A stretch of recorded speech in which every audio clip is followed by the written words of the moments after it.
Live. Behave, boys. We are finally live. Right channel, right thing, right everything. So Well, you're welcome not showing everyone. up on my list. You're I not haven't up on followed mine you. yet. Oh, It Have I sometimes takes a few seconds to Have I unfollowed Jeffy again? probably. maybe a banned you. I don't know. But welcome everybody to a Shenmue podcast. Woo! With our special guest, or well, special in the technical term, I think. BadTasteBear, Shenworld, Cybernator, and NickFights. So I think if you guys just want to introduce yourself, we can start off with BadTasteBear. Just give us a bit about yourself, what you do, what you stream. Yeah, hi guys. BadTasteBear, as Jeffy said. Big Shenmue fan, which is why I'm here. I've been a Shenmue fan for as long as I can remember. Bit of a variety streamer. Not a very good one, but I enjoy it anyway. It's good fun, bit of a giggle. Met some great people on it, including these guys, except Cyber. Yeah, all in all, just a bit of a gamer fan, really. But Shenmue holds a special place in my heart. Right, and we've also got another Shenmue fan. You might be able to tell from his name, FN_Shenworld. So, Shenny, do you want to give a bit of an intro as to what you're about? Yeah, surprisingly, I stream Shenmue, believe it or not. Which that was actually the main reason why I got into streaming, to try and build a bit more of a sort of Shenmue community and get a bit more exposure. And unfortunately, through Shenmue, that's where I met Cyber, Nick, and Bear. But yeah, I've been streaming on and off for about 4 years now. And I'm currently running the Finest Nation Facebook page, which is FN__gaming. I do every now and then stream something else which isn't Shenmue, but I tend to get halfway through games and go back to Shenmue. And I think that's pretty much it. Yeah, I find games are a bit like a packet of pot noodles, really. I nearly spat out my bag of milk there, sorry. Just take a dump in my plastic wallet or toilet. So, Mr. NickFights, our resident lesbian, I believe. You want to give a bit about yourself? I'm NickFights on Twitch and Instagram and OnlyFans. I know that's Nick Fists. That's quite close, but yeah, I love me some Shenmue. I remember years ago when it first came out. I think I got it pretty much on the launch date in the UK, and one of my most anticipated games for ages. I just had to love it too much. And last and most certainly least, can we introduce what's he called? The other one. Cybermania. Right, Cybermania. Hi guys, I'm Cybernator. Can we get banned on Macca, please? I'm obviously a big Shenmue fan. That's how I met, unfortunately, Shen and Nick, and how I've unfortunately grown a friendship with Bear as well. Been playing it. Actually, the first time I played Shenmue, I'll even give you the exact date. September the 14th, 2006 was the very first time I played Shenmue, and I've been hooked ever since. Right. Can I ask, Cyber? Can we just go through your intro again? Yep. So it's how you met these two losers. Unfortunately, so yeah. Let's stick with the unfortunate bit. Right. Okay. Unfortunate. So that's Nick and Shen. It's how you unfortunately grew a friendship with BadTasteBear. Yeah. What am I? You're a bellend. Yeah, but I didn't. No, it's fine. You just skip me out of the intro. That's okay. I'm very honoured to be here on Jeff's podcast. I'm very sorry. No. He's now going to be salty all stream. I'd like to. At least I said I was unfortunate to meet you, Jeff. At least I gave you a mention. Thank you. Yeah, I was just a bit upset as well. I was just excited to hear what Cyber had to say about me, but do you know what? I've got a lot to say about you, Jeff. You're a lovely man. In fact, I've done a really nice command for you. There you go. It's my lovely command for you. I don't call any of these wholesome. No. No, except on a Friday night. Um, right, so I guess we'll dive straight into it then. So, whoever wants to start off, but I think Nick mentioned actually he recalls buying Shenmue. So, what are your sort of earliest and favourite memories of Shenmue? How did you get into it? With me, Cyber said he didn't get it to play it till 2006. So I was like, I'm the first person. I don't know if Gemworld. Bear didn't play it when it came out because he probably wasn't born then in 2000. So I don't think Bear played it. I remember. If you guys can remember on Sky, there used to be a games network station. There basically be games that on all the time. It wasn't very good, and it was only about an hour and a half just looped for about 2 or 3 months. And I remember it was just showing off loads of Dreamcast games, things like I remember Sonic Adventure, and it had like it showed videos of the game, like trailers and stuff like that, and game clips, but with just other music and stuff. I remember watching that, and that was and Shenmue kept coming up, and that's just like nothing you'd ever seen before. Because I think from PS1 to the Dreamcast, I don't think they've had a leap in like graphics since then. Like the biggest jump from like triangle characters like Lara Croft with her triangle boobs, to characters that actually looked almost realistic. Obviously they've come on a lot more since then, but it's just been little and like every console little bits and stuff like that. And like, so I remember because I had my Dreamcast my birthday in July, and then I got Shenmue, but I couldn't get it till Christmas. But my dad bought it when it came out, and I also didn't have a memory card either, or the visual memory unit. So I basically had a Dreamcast for about 5-6 months, and I couldn't save anything. So obviously, by the time I got Shenmue, it was Christmas Day. I was just like, go downstairs. Right, no, that's not Shenmue. That's not Shenmue. That's Shenmue. Right, see you in the new year, and off I went. So, yeah, do you remember getting a game back in the day on PS1 or Dreamcast and not having a memory card, just having to leave it paused or whatever? Good times. And quickly run to the shop and get one. To explain to your dad, you need a memory card to save, and he just looks at you. Nice try, kid. Remember Rumble Packs as well? Oh, Rumble God, Packs, yeah. I just use your vibrator, Shani, I think. I'll be out of batteries. So, Shenworld, how did you get into Shenmue? I'll be honest. When I first heard about it, it was quite early days. I knew someone who had it, and they told us about it. And I'll be honest, I thought it sounds utterly shite.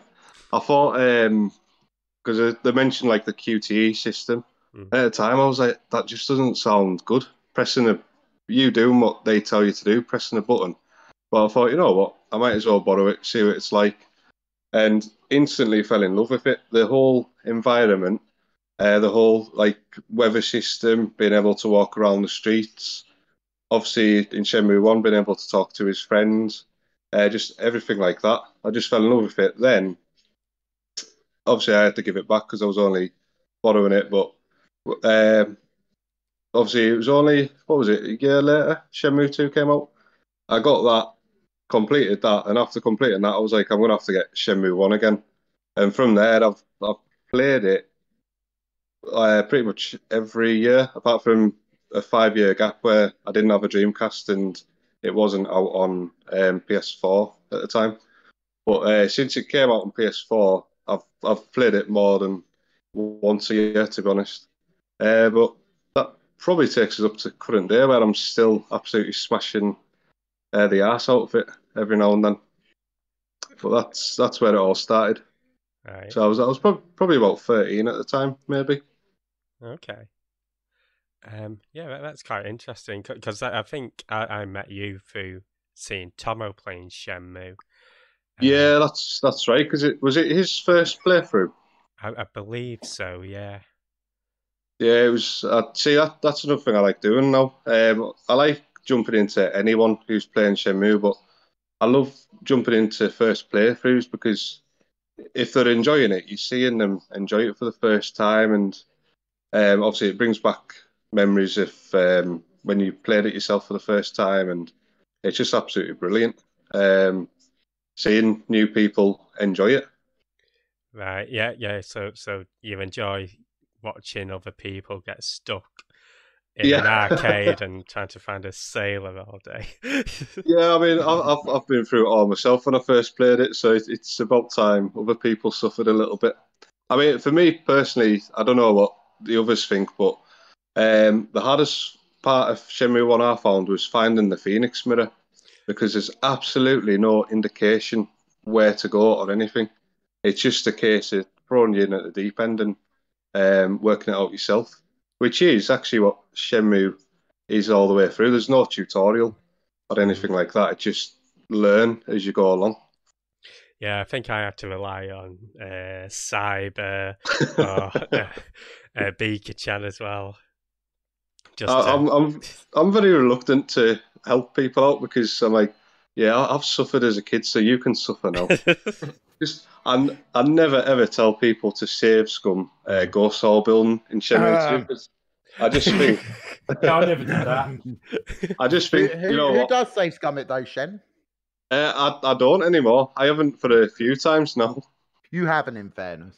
But it's even so. Back when I was a kid, I didn't save scum it, and it was fucking torture. You couldn't save scum it. Hmm? You couldn't save scum it. Yeah, you didn't have a memory card. You couldn't save scum. You couldn't save anywhere in the original. No. So you could only save in like the house where you sleep and stuff like that. So you couldn't save scum. See, I forgot about that because it's obviously a while since I've played the originals. I guess you're not really a Shenmue fan. I wondered why I'd never save scummed it as a kid, but it's it was just torture. Getting up to that final floor, then falling to the bottom was just a nightmare. Right, I think we'll move on to Cyber. So how did you get into Shenmue? Are you into Shenmue? I've never heard of Shenmue. No, I don't think you just so. invited me on. You just invited me on to keep an eye on these hoodlums. Right. Actually, I'll tell you something. I'm probably different to everyone else. Everyone goes on, oh, I had a Dreamcast. I played on Dreamcast. No. At the time of release, when the Dreamcast came out, I would have been, 19? I'd already a bit pissed off with Sega because I brought the Sega Saturn. And not long after I brought it, I think I probably would have brought mine, 97-ish, I guess. 96, 97. I don't remember for certain, but they discontinued it. And there was like hardly any games. And I thought, I've just bought this console and the game's coming out. Screw Sega. I'm no more Sega stuff. Screw them. I'm not, that's just taking liberties. But to be fair to you, at that time in my life, I wasn't gaming that much. I was, weekends were spent going football, drinking, women, working, all that kind of stuff that you do as a kid. It was actually, the actual date was the 14th of September 2006 was the first time I saw Shenmue. I was living in Germany. The only reason I know the date was I had been to the Commerzbank Arena and I'd watched Frankfurt play Brøndby in the UEFA Cup that night. And I couldn't get the train home to where I lived because the last train would have already left well before the game had finished. So I stayed with a friend of mine in Frankfurt, and he had lived in Japan, and he has a Japanese Dreamcast, and he was showing me some games. So that's where I first discovered Ikaruga, and he showed me Shenmue. Okay, and I was like, this game looks amazing, but I can't understand any of it because it was a Japanese version. But I was so like, we're just walking around this like Japanese house, going into the yard, and then you're walking around Sakuragaoka and Yamanoshi and whatnot. And I was like, oh my God, this is like bringing me memories of, because I'd been to Japan 2 years prior. So I started looking for Shenmue, seeing if there was any other way I could play it. And the only way I could actually play it was on the Xbox, and that was only Shenmue 2. But it came with a movie disc. So I watched a movie disc of Shenmue 1, so I thought, well, I'll see what it's about. Watched it. And then I played Shenmue 2 first, and I was like, all right, well, we're in Hong Kong. And I mean, I've got a fascination with Asia anyway. So we're in Hong Kong. And I think I played it up until the Ghost Hall building. Oh, and I think that's where I gave up. But after a few years later, after I returned to England and all that, I was speaking to Kira's mum and dad, and I was like, I actually want to go back and play Shenmue 1. And they had a Dreamcast, and they were like, you know what? We don't use it. Here you go. So I went out and brought Shenmue then. So it had been about 2010 when I brought Shenmue. And that's when I finally played the first one. And I was like, all right, it's kind of slow pace going compared to 2. And then it was like, boom, that's it. Like 2 a.m. I was still up playing this, going, oh my God, I've got to get up for work in 4 hours. There's just a special feel about 1. There is. It's got the very homely feel about 1. I will grant that. Yeah, and that's when so I'm actually more of a Johnny come lately to the series compared to the other guys. But yeah, that's when I got into Shenmue properly. No, well, that's quite interesting, because I would have thought you'd have jumped on it from the start, to be honest, seeing as how much you sort of scream Shenmue. So no, that's I do, but I you know, at 19, I was spending my time going to watch football. Obviously, going to Chelsea. I mean, it was cheaper then, but it's still, you know, you still take all that money out, and I'd rather go out watch football at that time. Oh, fair enough. Yeah, I suppose obviously, like you say, being the age, you don't play games as much, because when I was that age, I'd stopped playing games pretty much as well. So I suppose I just got lucky at the age I was when Shenmue came out. I mean, would you call Shenmue a game, or is it just... It's a way of life. It's a way of life. I would actually agree with that. I would almost put it's somewhere between a game and almost a life simulator at times. Yeah, well, yeah, you get obviously eventually you get a job and everything. So I feel like it's more real life and actual real life occasionally. I think I'd rather live in the Shenmue world than the world. I'd rather live there too. Gotta go avenge my father. Must play Base Harrier. Must play Hang On. Collect some gacha. Right, exactly. And, last but not least, BadTasteBear, how did you get into Shenmue? I just checked my my driver's license. I definitely was alive then, just to clarify. I was alive when that game came out. Just about. It says on here. It says on here. I don't know if you guys remember, but back in the day, they did this strange thing. You may not remember. They did magazines and demos. Do you remember that, when they gave like demos and magazines and stuff? Well, I remember I got a Dreamcast when I was a kid, and I got the magazine with a demo on it, and I think I must have seen Shenmue in an advert. They must have been, unless what Nick mentioned, I must have seen it on a program on Sky as well. But I remember seeing something that caught my eye about how Shenmue looked. I don't think you'd have watched the programs Nick watches, to be honest. Probably not. No, I would have been in bed by then. But you know, the ones during the day, I think there was a parent lock on those channels. I couldn't watch them, unfortunately. Yeah, I remember reading the magazine. I could read back then as well. And I remember reading about this game called Shenmue, and like everyone said, about the weather system, kind of the freedom, and that, like, back then that was kind of like your quote unquote open world game. That was, you know, the freedom to kind of walk around, talk to people, like Shen said, getting a job, actually acting like an adult, which I still don't do now. Mm-hmm. No, who wants to do that? Well, yeah, exactly. It just really appealed to me, and I was fascinated by sort of Japanese culture at the time, and still am, and the whole kind of sort of image of the game, the fact you can walk around these towns and speak to people, the respect they had for each other. It really grabbed me in, and I remember playing the demo for other games. I can't remember there was a racing game on there, but there was a video of Shenmue, which I can't remember how many times I watched. I watched it religiously right up to release day. Read the magazine numerous times, just to try and see if I'd missed anything in my last read. I was just completely fascinated by it, completely taken back by it. And I still, to this day, remember waking up and seeing the game on Christmas morning, sitting by my bed, and like Nick said, that was all I did. I sat and played Shenmue on a really old TV, which I don't think had any sound, or if it did, it was really kind of crackly. It was one of those old kind of twisty turn-on TVs. I have such fond memories of that. Mm. I played it all day until one day I eventually got like everyone else, got a memory card and could save and could progress the game. But it's one of those games where like I don't have any other memories of that level apart from maybe Zelda, Right. of a game, getting me that excited before it came out and still getting me excited when I play it now. Nothing's ever kind of hit me like Shenmue has. See, that's a nice touching story. I like Yeah, it. thank you guys. Yeah, fuck you, Cyber. Yeah. I mean, Fuck Fiber. mine started with I thought it was going to be shite. And then you realised Yeah, I it think was that shite. Hmm? Nothing. It's just saying when you realise you were right. We get a ban on Jeffy. No. Yeah, let's ban him off Right, his own hang channel. on. Actually, Shen, it is interesting that you mentioned that you get a job in Shenmue. This is something we'll move on to a little later, but who guides you through that job? Goro.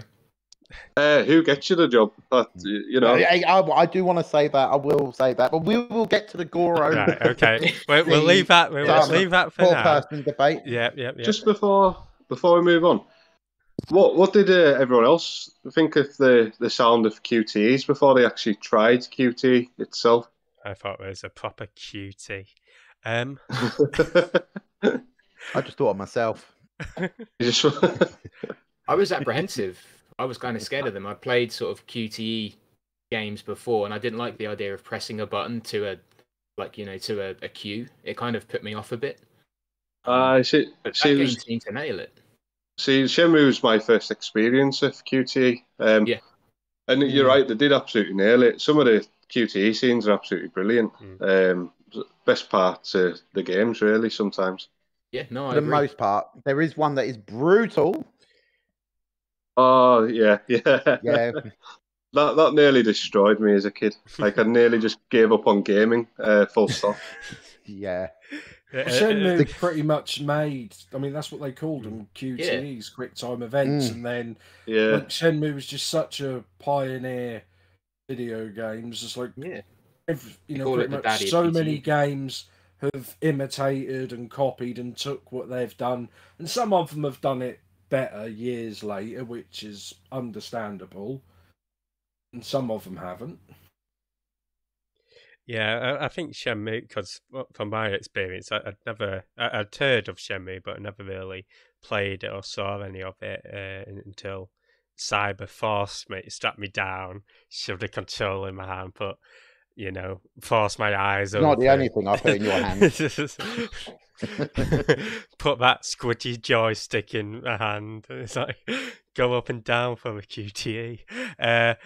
But it is sort of my first experience recently, so I couldn't really say I was scared of it or apprehensive about the QTEs because I've sort of experienced them later on, but I forgot where I was going to go. Oh, yeah. I think that the sense of Shenmue and the realism is probably still unique even to this day, I'd say, to get a game that's so lifelike.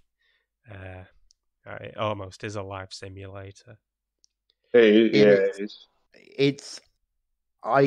one thing you'll hear a lot of is the Yakuza v Shenmue debate, which I absolutely hate. I hate this because, no surprise, I'm also surprisingly a massive fan of the Yakuza franchise. I have plowed hundreds of hours into the games, and they're completely different. The only thing they've really got in common is they were done by Sega. Yeah, that's really about it. And they're set in Japan. Oh yeah, all right. We'll go with that one. Yeah, they are set, but other than that, you're like, but they're not even like. If you think about it, Shenmue 1 and any of the Yakuza games, none of them are set in the same place.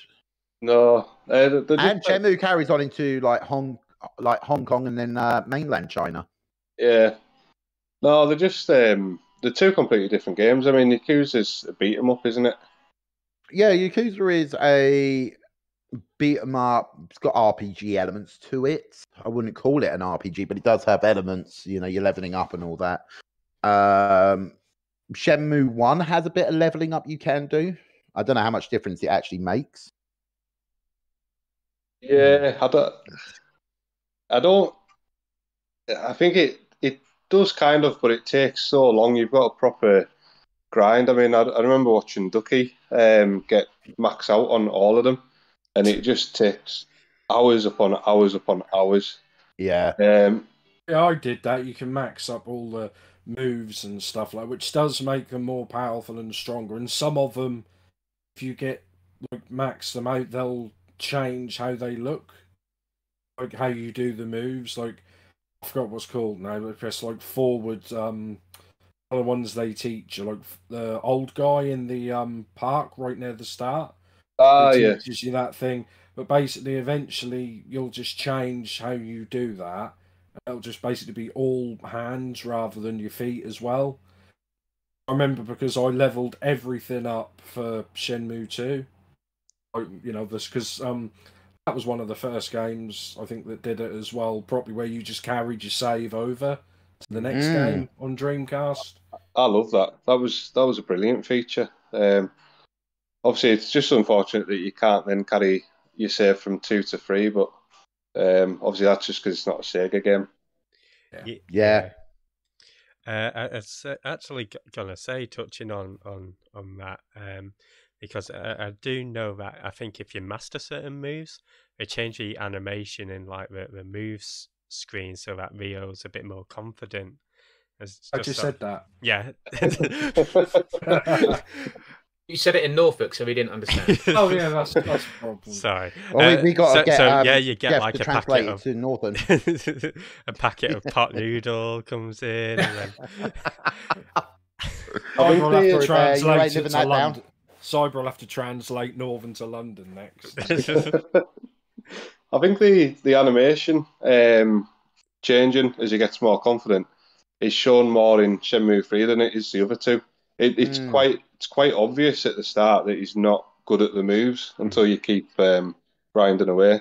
But Shenmue 3 makes you grind for the moves more because you really struggle to finish it without maxing the moves. Also, in Shenmue 1, apart from the Chai fight, you can pretty much do any fight without training, really. Which Chai fight? The one in the arcade? Yeah. Oh, sorry, the Chai arcade fight. Arcade fight. I've never beaten that. I've done it. I haven't. I've done it. Since I've done Dojo attempt it, but they didn't do it either. Since I've done it on stream, I think I've done it only twice on stream, but that was a case of saving it before going in, then reloading. I'm reloading, yeah. There's a saves cheese to coming, it though. yeah. You just like because you can set a move to the trigger, just spam one of the moves like the ground. I forgot what's called now. Not cyclone kick, but it's like a low kick, isn't it? Yeah, it's a low click, and you could just spam it and just keep kicking him even when he's lying on the floor and just cheese it. But I tried that. I tried that, but he still killed. killed us. No, I was there watching you and laughing at you. I actually found it harder using that move than not using it. But I know when Shenmue Dojo were doing it, I'm sure they were using that move as well to do it. They were, yeah. I think they did use it. Yeah, I'm sure when what was he called? When Pete was doing the streams, I'm sure he beat him once in the arcade. But he might have done. I think he did actually. Oh my god, the dojo days. Well, obviously that's where we met, wasn't it, Cyber? Yeah, see, that's the thing. Me and Shen met on Twitch. What would that have been? 2017? Yeah, 4 would years. It have been? Yeah, would have been 2017. Yeah, it would have been 2017. So, like, we've been friends because of Shenmue that long. I feel like it was. Let me go grab my phone because I want to go do the old. Take a selfie. No, I'm going to do the old dojo days. I feel like it was maybe back end of October or something because we were both there for the Christmas stream, which was really good because that was hilarious. It was brilliant, wasn't it? They were streaming the I was fan made. watching that before I streamed, so I probably was in the same chat as you guys before I knew you. It just shows. Just shows. Were you guys like? Did you used to go on the Shenmue Dojo website like every day or so, and then you see something new, and you're like, "Is it Shenmue 3?" No, well, No, I didn't really. I still don't now go on the site that much. I used to watch the streams as much as I could weekly. Yeah, Thursdays 8. Was it 8 till 10? I want to say because Something like that. Yeah, because sometimes I'd watch it to the end, but I'd have to go straight to bed because I was up at 4:30 the next day. Yeah. Because the Christmas one, it ran on, so I ended up catching up on the VOD because I had to get to bed. Mm. But they were brilliant there, Sam. We used to just troll the... Goro is live. We used to just troll the... what do you call it? The person running it. Broadcaster. Because he hated Goro, so we just gave Goro loads of love. And wait, who's this broadcaster? I think I get along with him quite well. Well, that's exactly how we met, Cyber, because of our love of not just Shenmue, Goro. Goro especially, yeah, absolutely. Oh and we need a Goro OnlyFans. We do. I'd sign up to that top tier, no problem. Actually, it was also I saw Shen. Right, Shen used to go by his real name on Twitch. And then, what's that name again? And then I saw him on Facebook commenting on something on the Shenmue Dojo, and I was just sort of said to him in chat, "Oh, are you the dude from who likes Goro from the dojo?" He went, "Yeah," and I gave him my name. He went, "Oh my god, it's you!" And then like that was it. Facebook friend request, and we've been friends ever since. Yeah, and sharing our love of Goro. Yeah, it wasn't. That's it. It wasn't even the love of Shenmue, really. It was Goro. Yeah. All right, we'll move on to it. Well, I call it a debate. It's not a debate. It's one answer. You're right. It's not a debate. Yeah. There is only one answer. It's Goro. Goro. Yeah. Right, okay, before I pull my hair out, maybe this is how Cybernator ended up with no hair.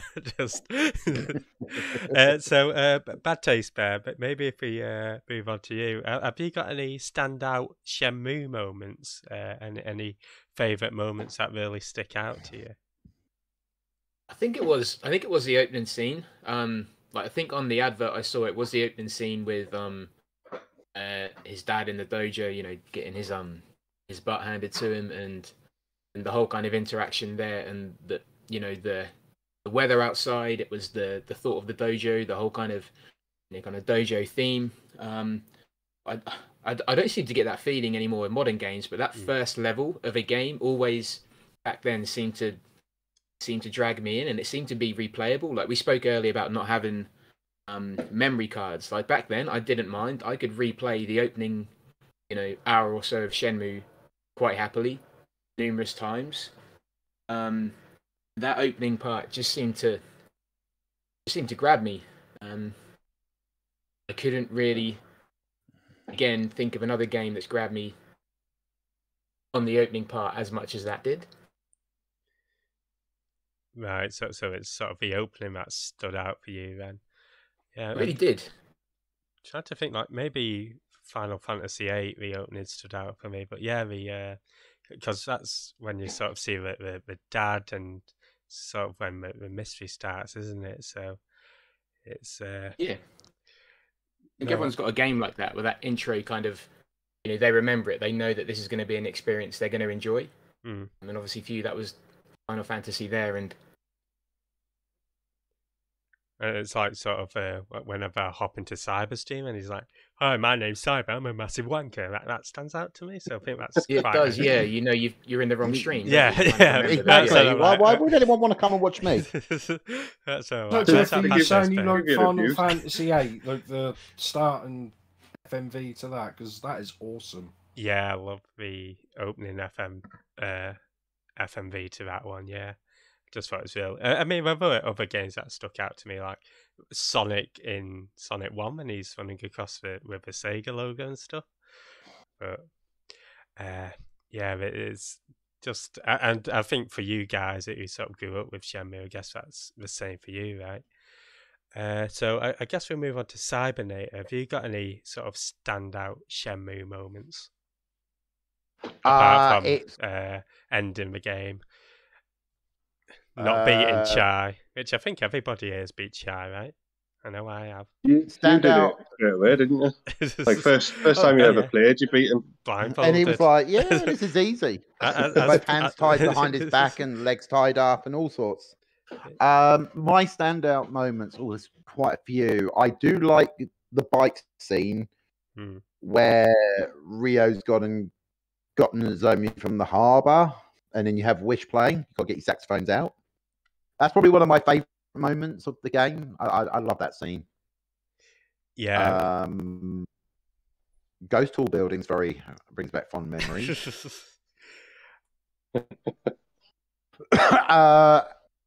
Yeah, I would definitely say that one. That's probably my favourite scene from the game, from all of them. I think I remember you telling me to shut up during the song that plays on the bike. You don't sing you don't talk during Wish. You just shut up. Shut your face, Nick from Norwich. I haven't said anything. Well, just remembering Nozomi on the back of that bike with no knickers on. That's just a fantastic cutscene. Well, Nick had to put the perverted spin on it. Thanks, Nick. We were doing so well as well, keeping it. We were doing really well, and then we let Nick talk. It's Nick's fault. I mean, in Nick's defence, it was provoked. He was just quiet, then he got brought in. So Nick from Norwich, if you care to open your face and open your legs as well, what's your standout moment from Shenmue? I'm gonna have two because Cyber's been mean to me. So no, absolutely. Have as many as you want. From the first one, obviously the bike scene, but it's like the panic because obviously you get woke up at like midnight saying they've got Nozomi, and you're just running. Obviously, the first time you played it, you don't know like where to go and stuff like that, and it's like, oh, I have to leave by 3. You have to find the bike or speak to someone to tell you to have a bike because you can go to the bike shop as well. And then he's obviously not there, and you have to go somewhere else. And then obviously now, because we've played it so many times, we just run straight there. But that's why, like Shen was saying, when you watch people playing at blind, that's just so awesome. Trying to see them work it out. And obviously, you got the bike. Then you put the helmet on, you get on the bike, and then it just plays the music. You're like, and I'm like, oh, this is awesome. And then it took me about 20 tries to actually get to the harbour on time. That's when you realise. That's when you realise you should have played Hang On more. Yeah. Can I just jump in here I just want to absolutely ruin that moment, Nick. Oh, God. No, I love the moment. But in real life, and I'm going to say this, in real life, when you walk out of the end of Dockwheater Street, you literally cross over a bridge, you are at the harbour. It's a 3-minute walk. And I'm like, Ria, why do you need a bike? Why do you need a bike? I've been to Dockwheater cock around. He's just a terrible human being. I don't care. Shenmue made me want to go back to Japan just so I could go to Dockwheater. But yeah, you walk and you're like, literally, you're at the harbour, and I'm like, don't need a bike to get there. Yeah, I mean, to be fair, you played Shenmue before Cyber, so you probably knew the route. Probably took. And obviously another one which is Shenmue 3 when we finally got it. I know I sort of like maybe jumping ahead a bit, but I remember because like I was streaming, and there's like not many games where we're older and all miserable and sick of life. But to actually come home and you're like, Shenmue, just get a game and put it straight in, and you're like, obviously wait for a download because that's what we do now. And we're like, we've got to play it right now. I remember I streamed it and I did Ryu cosplay. Oh, I cool. was like, I put on like the it was a brown like want like a proper leather jacket because that's really expensive, like the jeans and everything. Yeah. And then I put the plaster on my cheek, and that really hurt when I pulled it off. I remember that, and I remember it's quite early on where you have to go fight the bookie. You have to find out where he is, and it's just playing one of the battle music. I think that's Battle 2 or something that's called. And I remember I just broke down on stream, like sort of crying because I was so happy. Because, like I said, we never thought we were going to get Shenmue 3. And I know some of the other people are actually crying because we got a Shenmue 3. I am now. Now I've played it. No, I'm not. I'm not. You know, but I will debate that later.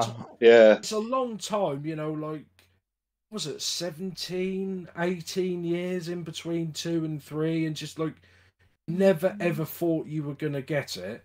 You know, Yeah, can 18. anyone honestly say they've wanted something that long, never thought they were going to get it, and then finally got it? I can't think of anyone. No, I genuinely can't. I honestly didn't think we were ever going to get it. I mean, there was always rumours every now and then, but there was rumours back in like 2010, and it just didn't look like it was going to happen. It's not just rumours. I mean, I suppose you guys the same. It's like, remember, Bear knows because he reads magazines, because he's cultured, he can read, not like the rest of you two lot. But it's like, remember the original Xbox came out, Yep. and it's got Shenmue 2. Then it says, like, you know, in the magazine, coming soon, Shenmue 3, 2003, 2004. Yeah. And then when 360 come out, they would put that in the magazine as well, and saying, so I think it sort of got announced several times that it was coming. I don't know if it ever actually officially got cancelled, did it? You know, it's not like, you know, because social media wasn't around in the early to mid 2000s like it is now, so you can't get a direct message from Xbox or whatever. Like when they cancelled Scalebound, they just put an official thing out on the official Xbox Twitter, and you're like, oh, well, that's not coming out. Fair enough, but you never got that, did you?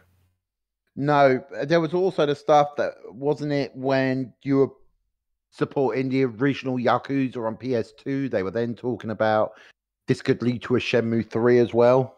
Yeah, they said support Yakuza and you'll get Shenmue, so I bought both of those. Because what was the code name, or is it what it's still called in Japan? Was it Ryu Gagoza? I can't remember how you say Ryu it. Gagotoku. Yeah, that's the one. Gotoku. Yeah. My Norfolk accent kicking in. You know. Your foreign everyone accent, Nick, from Norwich. Shut up, you bellend. Shut your face. Shut your face. Oh, you're all ganging up on me. I'm going to cry now. Prinny, save me. I'm sorry. So, Mr. Shenworld, what's your standout memories from Shenmue? Before I start, I just want to say thanks for everyone for actually tuning in and listening to us waffle away about Shenmue. Feel free to mute while Shen speaks. Sorry about that, everyone. We do apologise. Thanks very much. I've noticed some of the Finest Nation lot have been popping in as well. So thanks everyone for such a massive support for the first and hopefully first of many podcasts. First and only podcast featuring Shen. But back to the favourite Shenmue moments. It's really hard to choose because there's so many. Like Bear was saying earlier, like the whole opening scene, I think that just grips you straight away. But I've got to say the Nozomi bike ride as well, because it's just the music that kicks in and everything. It's just so good. The only downside to it, though, is the song that they play, Wish. It's only a scaled down version. Yeah, it's a shame it's not the full version with the full sax solo, because that sax solo is brilliant, and it brings back memories of the old dojo days now as well, when they used to see the stream out with the sax, and literally everyone that was still there at the end got the saxes out, didn't they? They did. And of course, Ghost Hall building. How can that not be your favourite moment? Ghost Hall building, love it. So I think gritted teeth there. I think Cyber's been slightly sick when I mentioned Ghost Hall building there. Do you know what? I don't mind it now, but I think when I first played it, that's where I got stuck and I gave up. As a kid, I nearly did the same as you. I nearly gave up, and it was just torture. Getting to the top, just to fall right to the bottom, and starting the whole thing again. It really wasn't hard, good. though, wasn't it, Shem? Because I mean, I actually had the still got them, the strategy guides. So it actually tells you what buttons are coming up, what QTs are coming up, and that still took me ages. And I had the cheats in front of me, I still couldn't do it. I'll tell you which one always gets me. I always get to the very last plank, and I think, right, I've got this. Then I don't know whether it's left or right, and left or right comes up before you, like basically as soon as you jump. You jump, like, yeah. So before you land, it comes up, doesn't it? And you're like, oh. Yeah, and you've got a split second to press it. If you don't, that's you starting it again. But no, I think there's so many moments you could choose, but definitely the Nozomi bike ride. It's a nice like sort of scene, and Rio almost shows his true feelings there. Like when you ring her the next day, and he writes a little bit in his notebook. He almost shows his feelings for her, just almost though. Almost. Yeah, but and Rio's not known for being emotional, is he? No, he's just apart from when he's looking for sailors. Yeah, it's like Nozomi pours her heart out to him, and he just goes, "I see." I see. But the emphasis of, do you know where sailors hang out? He sounds more excited when Nozomi's talking. I know he's not quite a normal person, is he? So no, not at all. Why is nobody's standout moment when that guy says, "I used to be Chinese"? No, that is a good moment. No, I want to throw another one out there actually, and this is one that Shen, you should have said. I definitely should have said as well. When on the day you go to the harbour, and Goro walks out, and you hear Yokosuka Blues play for the. That was the first time you picked a blues play. You know what? Yo, dude. I'm gonna leave now and go to bed. I've let myself down. You've let yourself down, but I did as well. I managed to redeem me. Yeah. That should actually be the. That should be above Nozomi. Can we just start? It's actually hilarious when you see Goro once you've been to the harbour for a few days. And he's just walking with that strut, and he's just like waving his arms and legs up and down, walking like he's an absolute maniac. When he's getting married to Mai. Well, that's probably why then. Jeff, can you ask us that question again? Just ignore everything I said and just ask us what my favourite Shenmue moment is. Yeah. So, Shen, what's your favourite packaging for pot noodle? What's your favourite? Why you keep bringing that up? I like mine in a packet, not a pot. Yeah, not a pot. Packet noodles. What's your favourite Shenmue moment? It's definitely first time you go to the harbour when you first see Goro and his theme tune kicks in. That's it. Good call, Shen. I'm glad you mentioned that, Shen. Yeah. Yeah, that's it. Yokosuka Blues kicks in. That's the best moment. Yeah, I'm surprised Cyber didn't bring that one up, to be honest. I know. Cyber. Are you sure you want me on this? Are you sure you want me on this podcast, Jeff? No. All right. So I guess we'll move swiftly on. I think some of you sort of touched on bits of, mentioned Shenmue 3 and stuff. So where would you rank each game individually? And why? So I guess we'll start with Shen World. If you just want to give a quick overview of your favourite Shenmue games. So we start in favourite first. Yeah. Well, it's got to be for me Shenmue 1. I understand that Shenmue 2 is definitely the better game because there's a lot more to do in it. There's a lot more like sort of time killer in it with all the gambling and stuff like that. But Shenmue 1 just gives us such a good feeling. Like Bear said earlier, it's that sort of like homely feel. Mm. And I just love the fact they've got like the fine details in it. Like the over Christmas, you've got Santa walking around. You've got the Christmas jingle playing. You've got all the decorations. And if you get up to New Year, you've also got like the traditional Japanese dresses. Some of the women are walking around in them, and again, you've got the decorations, you've got the posters with a rabbit on for the Year of the Rabbit, and it's just the little details like that which stand out for me. And I'd say definitely closely followed by the second, because I love Hong Kong on it, and I love Kowloon, but the end of it, I know a lot of people might not be a big fan of it, but just talking to Shenhua to wrap the game up, I think that's a nice chilled way to finish the game as well. And of course, in last place, it's Shenmue 3. Okay. I don't think I had to say that before you guessed it. Yeah, I think we'll go into a bit more detail on Shenmue 3 after, I guess. So I guess, Nick, do you want to give your rundown of your top Shenmue games? Yeah, I think we're all pretty much going to be the same. Mine's got to be the first one, but 2 and 3 are a lot closer than the other two, because I just played 1 so much, and I remember because when I got 2, I didn't know, because obviously we got 2 on the Dreamcast in Europe and I think Australia, but they never got 2 on the Dreamcast in America. No. So that, they didn't get that, so they had to wait a few years later for the Xbox version. But so I didn't know that was all in Japanese, so that sort of made it a little bit more difficult for me to work out and play.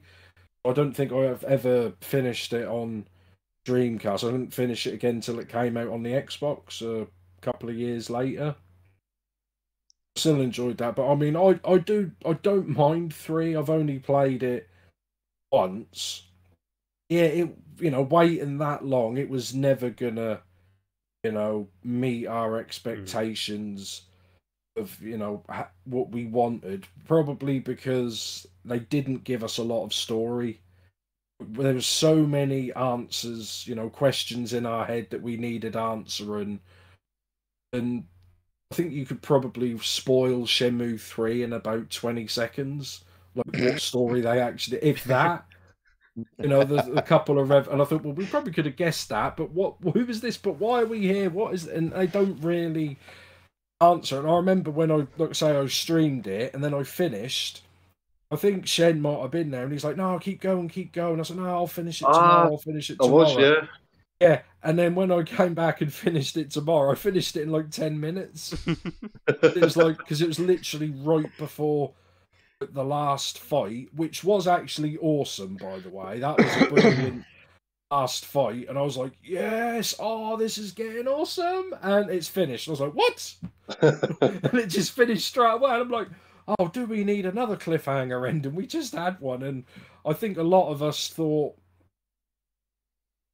and I don't know if you guys can agree, should he have just condensed as much the story as possible and just finished it? Finished the story with 3? It's a tough one, because I think I'd rather have some kind of ending than no ending, because that's what I'm kind of saying about Shenmue 4 now. I'd rather they condensed it a bit and got an actual ending than waited for Shenmue 5, because I realistically, I don't think there's going to be a Shenmue 5. But it's a tough one, really, isn't it? Because, I don't know, would you be happy if they condensed it all into Shenmue 3? Because my personal opinion on Shenmue 3 is, if they'd have cut it down to just Bailu and sort of bulked out the story a bit, then maybe went to Naru in Shenmue 4. Maybe. I mean, if they can do a 4, I wouldn't mind. But I mean, I already know how the ending is going to go. I know that he's going to go back to Debuita. He's going to go back home, and everyone's going to be there. And Landy's looking for him, and he's like, "You know where I'll be." And he goes back home, and he's just sitting in there, kneeling, waiting in the dojo. Then Landy turns up, and then you finally get to fight him, you know, avenge your father's death where he killed him, and you're probably going to probably kill him. I think to kill him, that's how. I think to beat him, I think he'll have to have help from someone. I just think Landy's way too strong for Rio to ever be up to that level. Well, we don't know, but the thing is, though, Bear in. Bring Bear in. Yeah, exactly. Bear can come in. Yeah, Bear can come and finish it. Jump up and bite his kneecaps. That'll get him. He would never see you coming, will he? He wouldn't. So who's next for the top three? Yeah, Bear. What's your top three? How would you rank 1, 2, and 3, and what do you think of Shenmue 3 overall? So I'll be honest, I still haven't finished 3 yet. I played it, and I think I had. This is how much I was kind of skeptical about playing it, because I asked people what they thought before I managed to get it. Mm. I know Lightwing Dragon backed it quite substantially. I don't know. I think a few of the other guys did. Yep. When it was on the Kickstarter. We all did. We'll talk about that in the Shenmue 3 bit.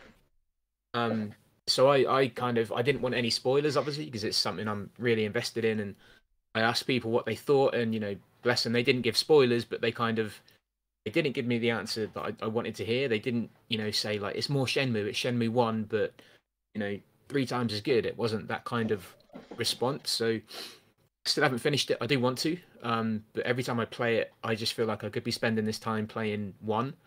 Like the other guy said, like my rating would be 1, 2, and 3. Like 1 is just, as everyone said, like you're at home with 1. You know where you are. You're never unhappy to be back in that environment. I think mechanically, like 2 is a better game, like especially with the time warp and stuff. You know, there's so many better things that if they added to 1, it only would have enhanced it. But 1 is just like, I'm still. It sounds dumb, and I'm probably embarrassing to, but I'm still finding new things in Shenmue 1. Like, I watched. You're not the only one. But how many games do you know that are 20 years old and you're still finding new things? Like, technically, we're still getting our money's worth. Yeah. I watched Shen just before Christmas, and there was a shop I'd never been into. And I was like, I never knew that place existed. Like, in between the, you know, where you can get your Asian store. Yeah. I'd never been in there. In all my times of playing Shenmue 1, I've never been in there. He just strolled in and just bought some food for the cat. I was like, what the hell are you doing? Like, what is this DLC? I've never seen this. It's still giving me, like, enjoyment after how many years? Sorry, I thought you'd finished. No, carry on, man. It's like Cyber. You've only just recently learnt about the Mr. Yukawa extra part, haven't you? Yeah, I never knew that ever existed. Yeah, which I know it's something really small and it takes a lot to get. But it's just... It's like, what? You're talking about Cyber's... Yeah. He's talking about my pee-pee, very small. I had to get it in there somewhere. It's just insane that, like Bear said, you're still learning new stuff 20 years on. Even Ducky, who... He makes me look like an amateur on Shenmue. Even he, every now and then, comes across something that he's not learned. There's probably stuff out there that not a single Shenmue player's found yet. No on Shenmue. Well, you didn't watch my playthrough then, did you? Have any of you got the bad ending for Shenmue? I'm sorry. Sorry, did any of you ever get the... Because there's a bad ending in Shenmue, isn't there? If you like it. I've never got it. I have watched it on YouTube. It can be, you know, you can actually do it in a couple of hours. All you do is you go to the warehouse before you go to warehouse number 8. Yeah. And the torch, you just sit there and just constantly drop the torch, and it skips days in no time. So if you're ever really desperate to do it, that's how I got it. Yeah, that's the way to do it, isn't it, Nick? There's another one in There's another bad ending in Shenmue 2 as well. Yeah. I don't think there's one in 3, and well, I don't know if there is. No one's found it. There is. Yeah, they have it. It's when you finish the game. Yeah. Yeah, I was just going to say, like, the good ending's the secret ending. Stuff. I was just saying, like, the cutscene that, you know, there's actually cutscenes in the game that you can actually completely miss. Mm. There's some bits, like, even to this day, I don't know, like, there's, I said to Cyber, like, when I do it again, there's a fight you get to in the harbour, but you have to, when you get there, do stuff in a certain order where you can fight the schoolgirls, you know, in the blue dresses. Yeah. Is that and in front of the Mad Angel graffiti door where you go through later, but obviously don't in this one. And that's probably one of the most brutal cutscenes in the game, where Rio just grabs the girl and just snaps her arm in half. I think, and that's really brutal. And there's another one and it's a fight, and I honestly don't know how to get it, or maybe it was just in my head. You know, if you go up past, I mean, you guys will know where, if you go up past the arcade and try to go back to Debris from the back entrance. Yeah. That is a fight, there's a fight there where you fight those two girls and the two guys together. And I don't, even to, you know, this is like 20 something years later, I don't know how to get that fight to pop anymore. You've got to do the fight in Sakura Gaoka Park where they're picking on the boy and Nozomi steps in. You've got to do that one before you can get that. But going back to the harbour one with the two schoolgirls, I'm sure I showed Sir Nudges how to do that. I know now. You have to talk to her mum. Yeah, but you have to talk to her after a certain bit, but before another bit. So that's, you know, there's stuff you can miss in the game, which is good. That's why it's good for multiple replays. Yeah, I showed Sir Nudges how to do it, but it actually, in the end, was I'm sure it froze at that point, and I was like, he hadn't saved it, and I was like, oh shit, that's kind of my fault for showing an extra scene there. Okay.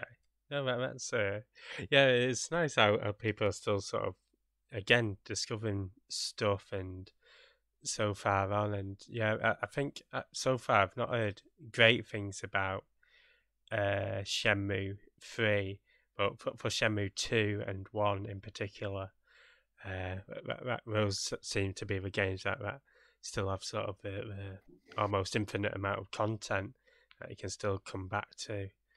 Yeah. So, Cyber, I don't think we went through your list of games, did we? Shenmue 3 is the greatest game ever made. Yeah. And the Big Merry Cruise DLC is worth every penny. No. Shenmue 1, without a doubt, is my favourite. It's as everyone said, it's got that homely feel. I love the homely feel of Yokosuka. 2018, I decided I was going to go to Japan to go to Yokosuka. I mean, yeah, there was going to be other things like, oh yeah, well, you know, it's not that far out of Tokyo, so I'm going to be spending time in Tokyo. But it was like, if I had to stay in my hotel the whole time, apart from and only do one thing, it was going to be go to Dobuita. I wanted to go to Yokosuka, do the Shenmue pilgrimage. I did a little bit in Hong Kong, but I was really only in Hong Kong on a layover. So I didn't get that much time. Shenmue 2 is very, very closely followed. Again, there's loads of hidden cutscenes in Shenmue 2. In fact, I don't know, do you guys know the one, I think you have to unlock the duck. No, I think you have to unlock duck racing, and then you have to go back to try and get the feather out of the tree. And if the stars and moon are all aligned, and Neptune is in the moon of Jupiter or something like that, you will get a cutscene. You will get a cutscene by the tree out the back of the library in Shenmue 2, where what's the guy's name? Who's the guy who's helping you air out the books? Is that the creepy? Yeah, he's taking a photo of Fang Mei, and then like Fang Mei sees him and he runs away. It's like that's really weird, like, that cutscene. And I'm like, how many years have I played this, and I have never ever seen that cutscene? I was just like, wait, what? And I think Ducky said it happens like when the moon's red or some on a full moon has to be blue or something like that anyway to get that scene. It's just insane, isn't it? Like the little details like that. It's just insane. I think Shenmue 2 improved upon what Shenmue 1 did. Yeah. 100%. There were a lot of improvement. Apart from the fact you can only play Hang On at one place, that was really pissed me off. Yeah. And it also got rid of cassette tapes and the phones, which I quite like the phones. I do, but in terms of the way the games, in terms of the game itself, it was a larger. You had Hong Kong, Kowloon, and Guilin. So you had these three places so different from each other. Mm. You had I think Bear touched on it with the where you can skip time as well for the most part, so you weren't just stuck with nothing, with I'm just going to go hit the arcades and I'm just going to go play darts or whatever have you, although they're fun. Genuinely, I felt Shenmue 2 improved upon it, but it just lost the homely feel of Yokosuka. It's purely that homely feel that It is. wins it for me. Without And you can play Hang On. Yeah. But Shen, didn't they get rid of the phones because they got in trouble because some of the phone numbers in Shenmue 1 were actual real phone numbers? I've heard this, yeah. Yeah, I didn't know. In the if it was definitely remakes true. or the HD ones, they actually changed some of the numbers because they got in trouble because they were real phone numbers. So they were like, because you wouldn't you? Oh, ring that number, see what happens. I was wondering why BadTasteBear kept calling me. It's like, where's my memory card? Have you seen any sailors? And you're like, how many more times are these fuckers going to ring me? I have genuinely tried to call Nozomi's number up for shits and giggles. It just said number invalid or whatever. So, but I did put a Japan dialing code in. Say, Cybers, I do remember watching you stream Shenmue 2 when you did what's the name? The woman's fight that you'd never done before, and you actually beat her. You were so excited. Never beat her you clipped that. I'd never beat her. No, I had never beat her. Screaming like a little schoolgirl. That was so much fun. Yeah, that was. I think you clipped that for me. That's brilliant. When did you say you first played Shenmue 2? 2006. And it was it last year or 2019 when you? 2019. That's it. So that's 13 years. And 13 years it's taken me to beat her. And it's something new to you. And without that, you don't get duck racing, which Shenmue 2 basically is duck racing, isn't it? Absolutely. Yeah, Shenmue 1 is life simulator. Shenmue 2 is duck racing simulator. Yeah. I absolutely love the duck racing. It's a easy way to get money, really, and it's just fun.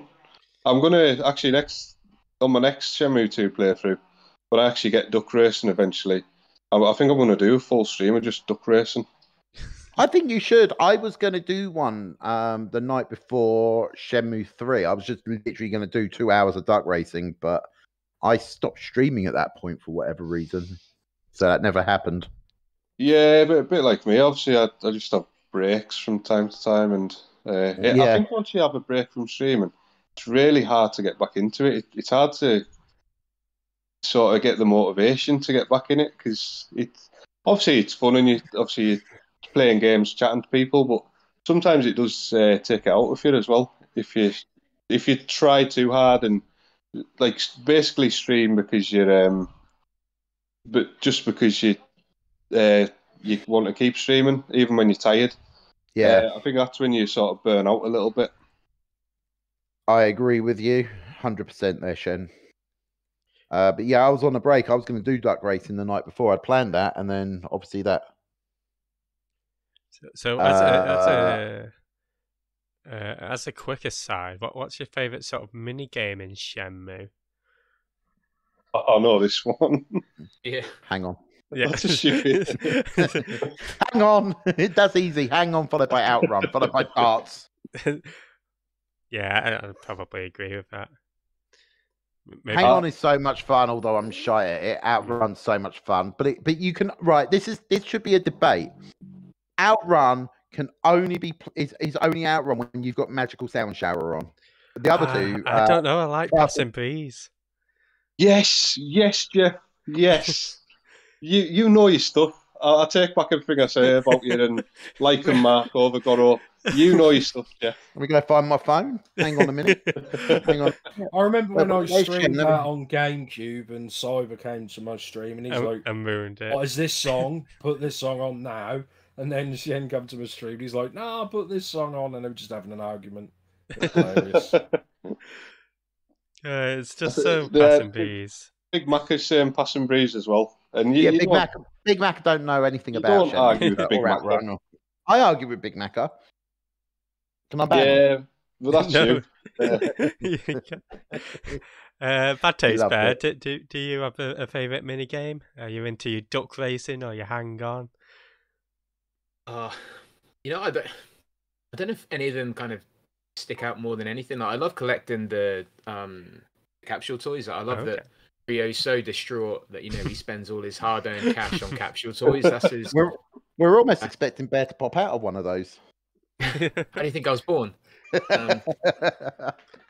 None of them really stick out. I like this. How weird it is. I even enjoy the QTEs. I even enjoy just spending time doing that because I knew that it would help me in parts of the game.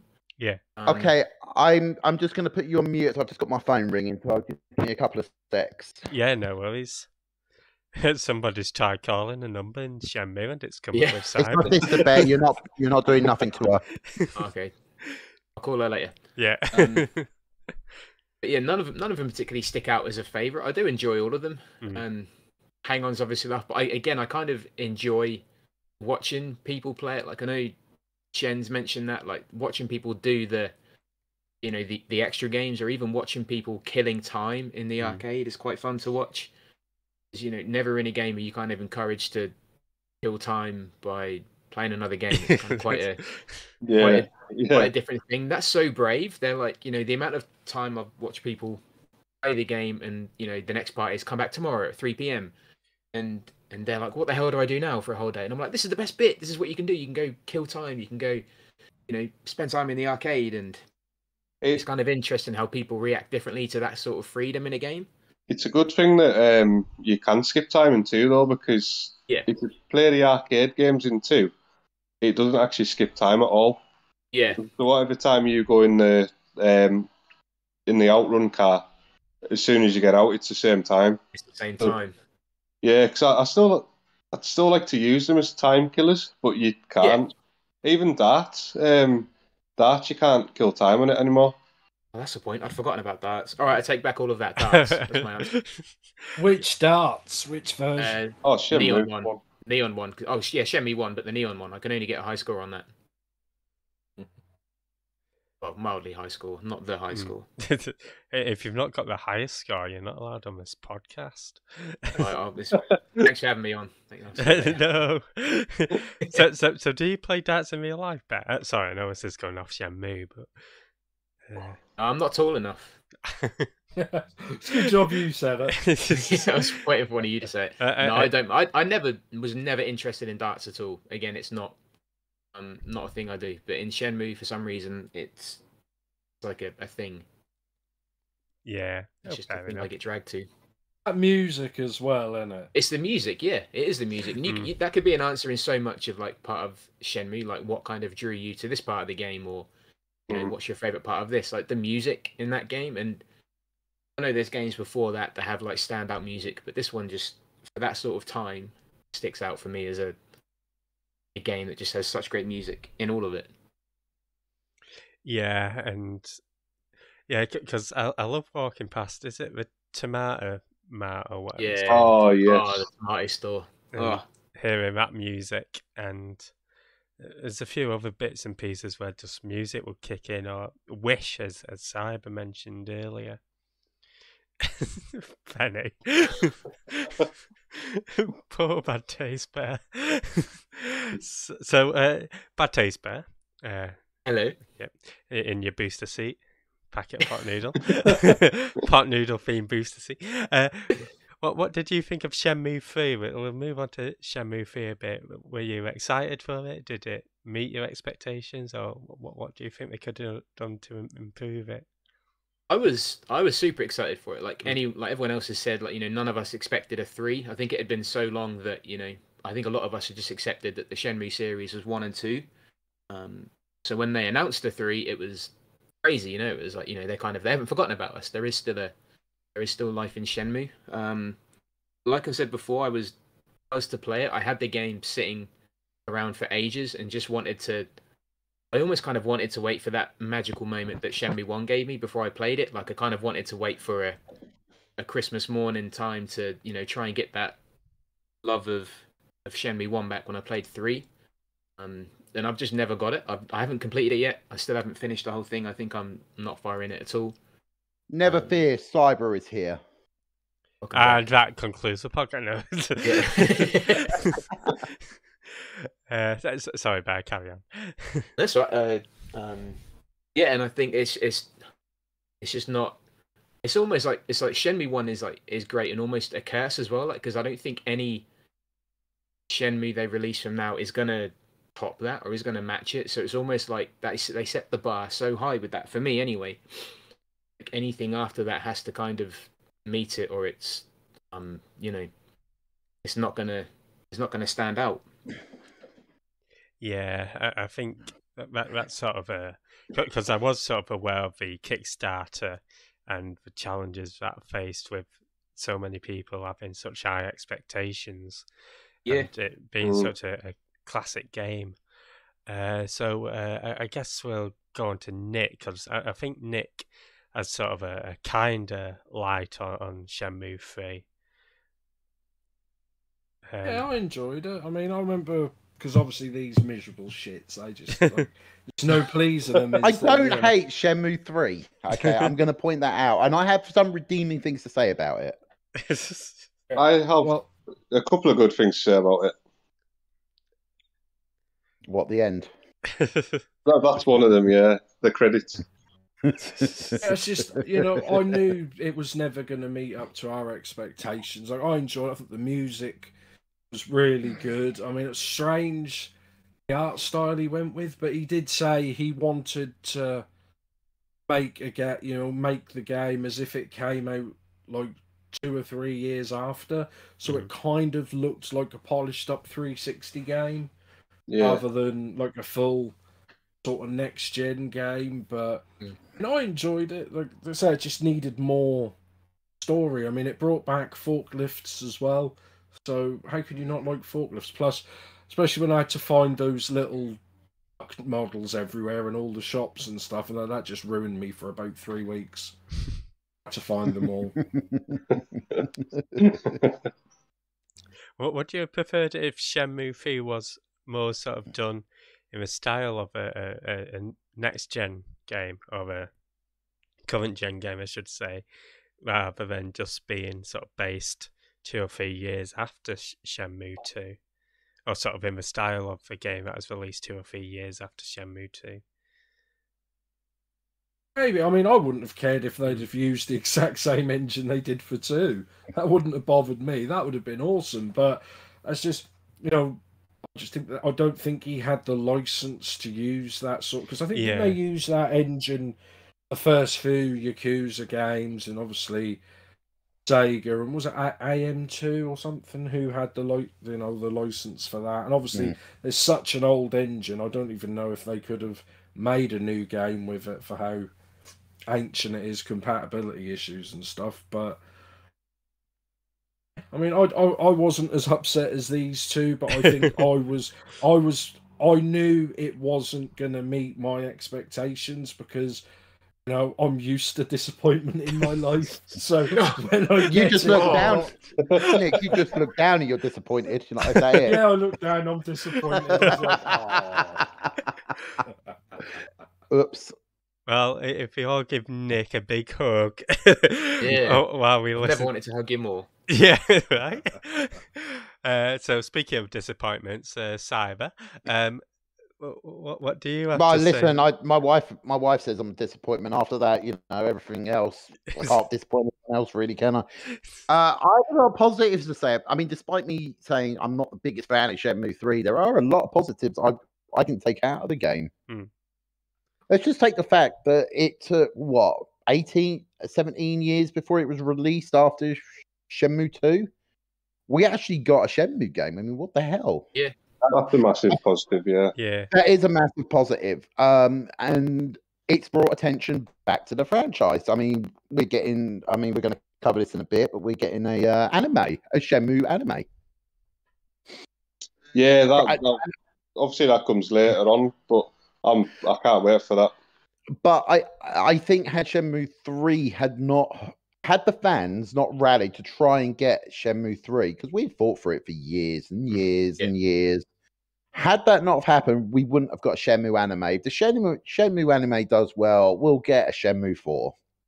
That's my view on it. No, I agree. Yep, same.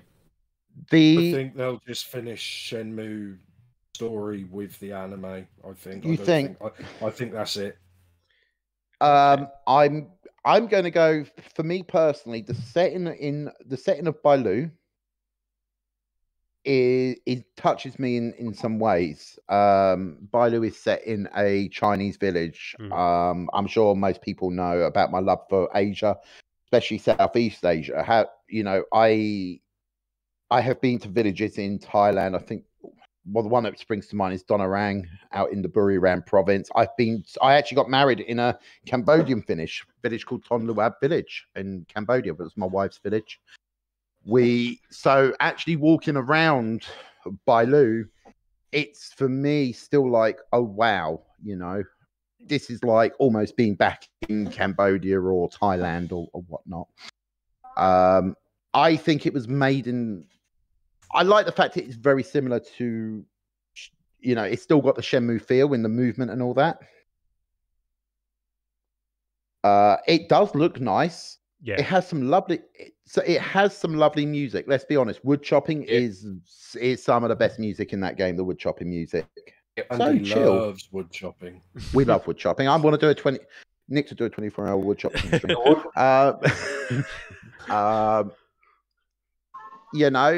It has some beautiful music. It does look nice. It's let down by the story. It didn't give us much more. I'm not going to spoil it. I hated the final fight. You hated it? Why? I agree with Cyber on this one. Right, this is why. Oh my god! So you're like, right, that's it. Me and Landy, we're going to go at it, and you knew you weren't going to beat him. Mute yourself. Sorry, mute me. Do you want me to tell the spoiler bear, or would you rather shut my? You tell it. I'll mute myself. Right. So you're getting up to the final fight with Landy, and you're like, right, we're at it, and I'm getting well excited. And you do a few kicks on him, a few punches, it does no damage to him, and you're like, this is going to be an intensely hard fight. I'm going to have to dodge, and then it's over, and it's like, oh, it's gone to a cutscene, and shit. Well, that was really disappointing. Yeah, I mean, that's like you with your premature ejaculation in it, Yeah, I mean, I disappointed my wife too quickly and disappointing. Yeah, I know what you mean. I roll. So I said that got me really excited, and I was like, "Oh, is that over?" Yeah. So you're at that point, and you're like, "Well, that just sucked." Nyawu itself, I just found extremely uninteresting. So the whole second half of the game was just like, this is now a struggle to get through. Yeah, it did have issues. A lot of people didn't like the combat system. I didn't mind it too much. I agree with you on that one, Cyber. And the food system, I think that is the one a lot of people did not like. Oh yeah, the first 2 or 3 hours, the fact that your health just depletes very quick. Yeah, depletes, and especially when you run, it goes even faster. I think that goes down one of these things over the years where they said, "Oh, wouldn't it be realistic if your health went down as you walked?" I was like, yeah, but that's not Why are you? Why are you telling Bear spoiler is over? No, spoiler's going to go for the rest of the podcast. Oh, sorry, Bear. My own fault. I should have finished it. The food system, I didn't mind it. I kind of liked it. It kind of gave some semblance of realism to real life, which I felt, you know, we've said that Shenmue 1 almost in some ways felt like a life simulator. I kind of felt that added to it in some ways. I don't it's just annoying. It was just annoying you had to keep eating garlic. I was going to say, I don't find it realistic that, like, every 5 minutes you've got to eat a bulb of garlic to live. Yeah. Well, you don't have to eat garlic. It was just, just But live off garlic.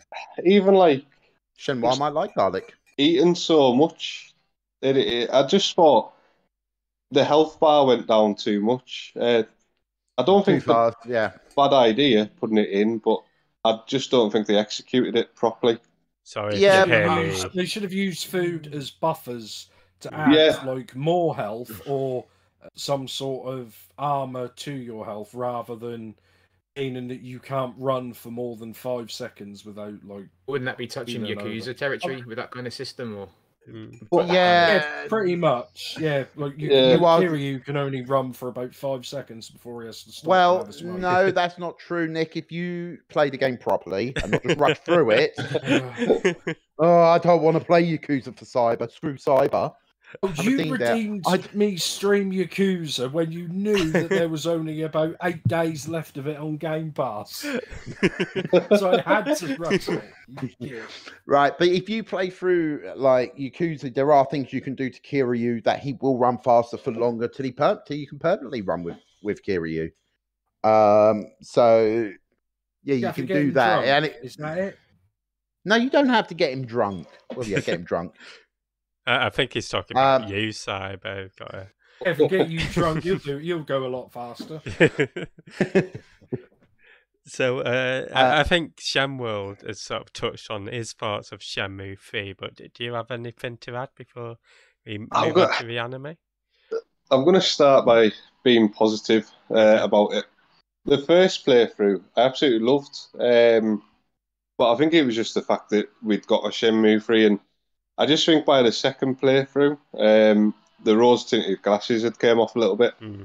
I know Cyber's mentioned it, but wood chopping, I'd quite happily just play wood chopping constantly. I think the scenery is amazing, but at the same time, I'd probably sacrifice the graphics for a better story. Okay. Yeah. Again, like I was saying earlier, and I know Cyber's mentioned something similar. For me personally, if it was just in Bailu and they had a stronger story, I'd have been happy with that. Yeah. But like Cyber said, as soon as you get to now, it's a bit of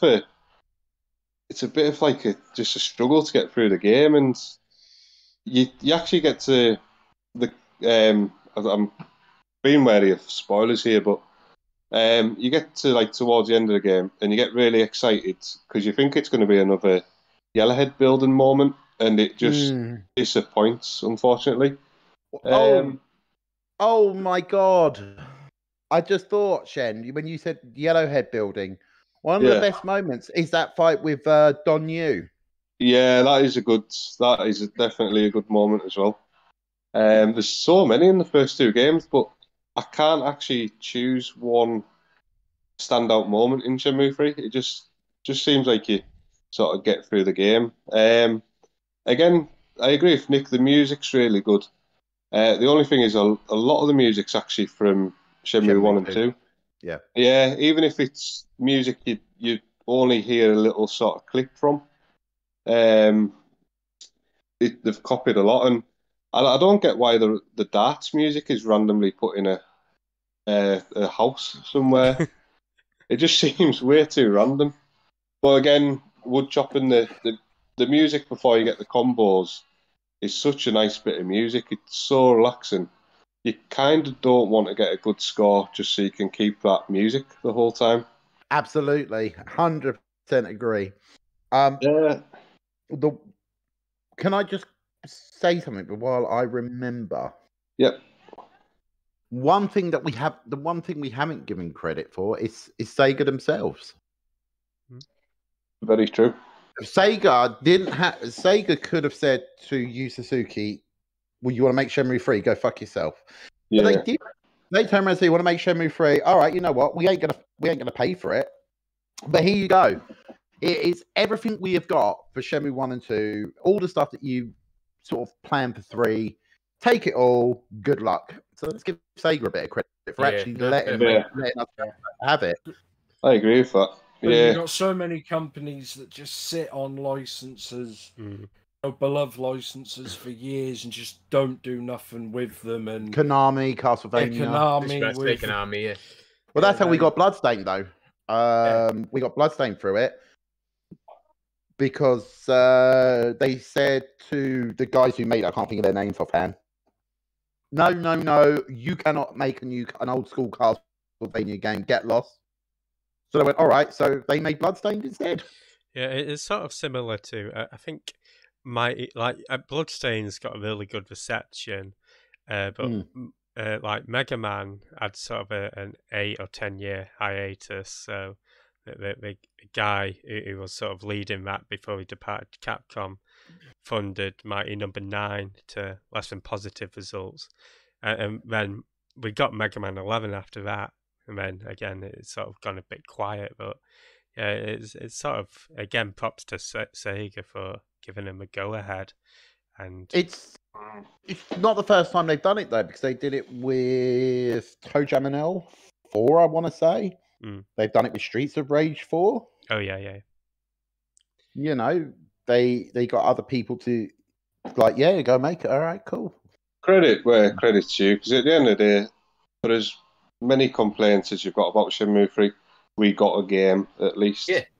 It's not obviously what we wanted as such, but it's a game. It's Shenmue 3, which we never in a million years thought we were going to get at one point. So but you can't complain too much. That's the other thing though we're getting. We're actually getting Shenmue merch. We've got official Sega Shenmue merch. Like you've got the Shenmue coin, haven't you, Shen? Yeah, it's a brilliant coin. As well. That was quite lucky to get. Yeah, there was like 300 of them, and it's got the dragon and the phoenix on either side of the coin, and I think it was like 300 of them or something like that. It's a ridiculous number. Did you not get one in the end, Cyber? I've got it in my hand right now. Nice one. I thought you did. And the coin, such good quality. You know, there's even Shenmue aftershave. Yeah, I'm gonna have to get myself a bottle of that. Did you guys see the Shenmue music box? There's no pre-order. Oh, that's like $4 grand. 200 odd quid. Yeah, it's like 250 quid. I'd absolutely love to get that, but the amount of stuff I need to buy for the house first, I think the missus would actually kill us. There'd be no more Shen anymore. If it Go buy it, Shen. Wood chopping music. Yeah. So, I wish I had that extra money to buy that, because it looks really good quality, but I unfortunately don't have 250 quid to spend on it or whatever. It's for me, it's wife visa money. Yeah. Box. Music box or wife visa. I'm getting a music box. Just think Shenmue 3, because like I liked it and more than you guys, just because it wasn't as revolutionary as 1 and 2 was, like now compared to then. It was just a good, slightly above average, like 6 out of 10 game, whereas the older ones, like I say, they were pioneers. It was like the first to do this, first to do that. Yeah.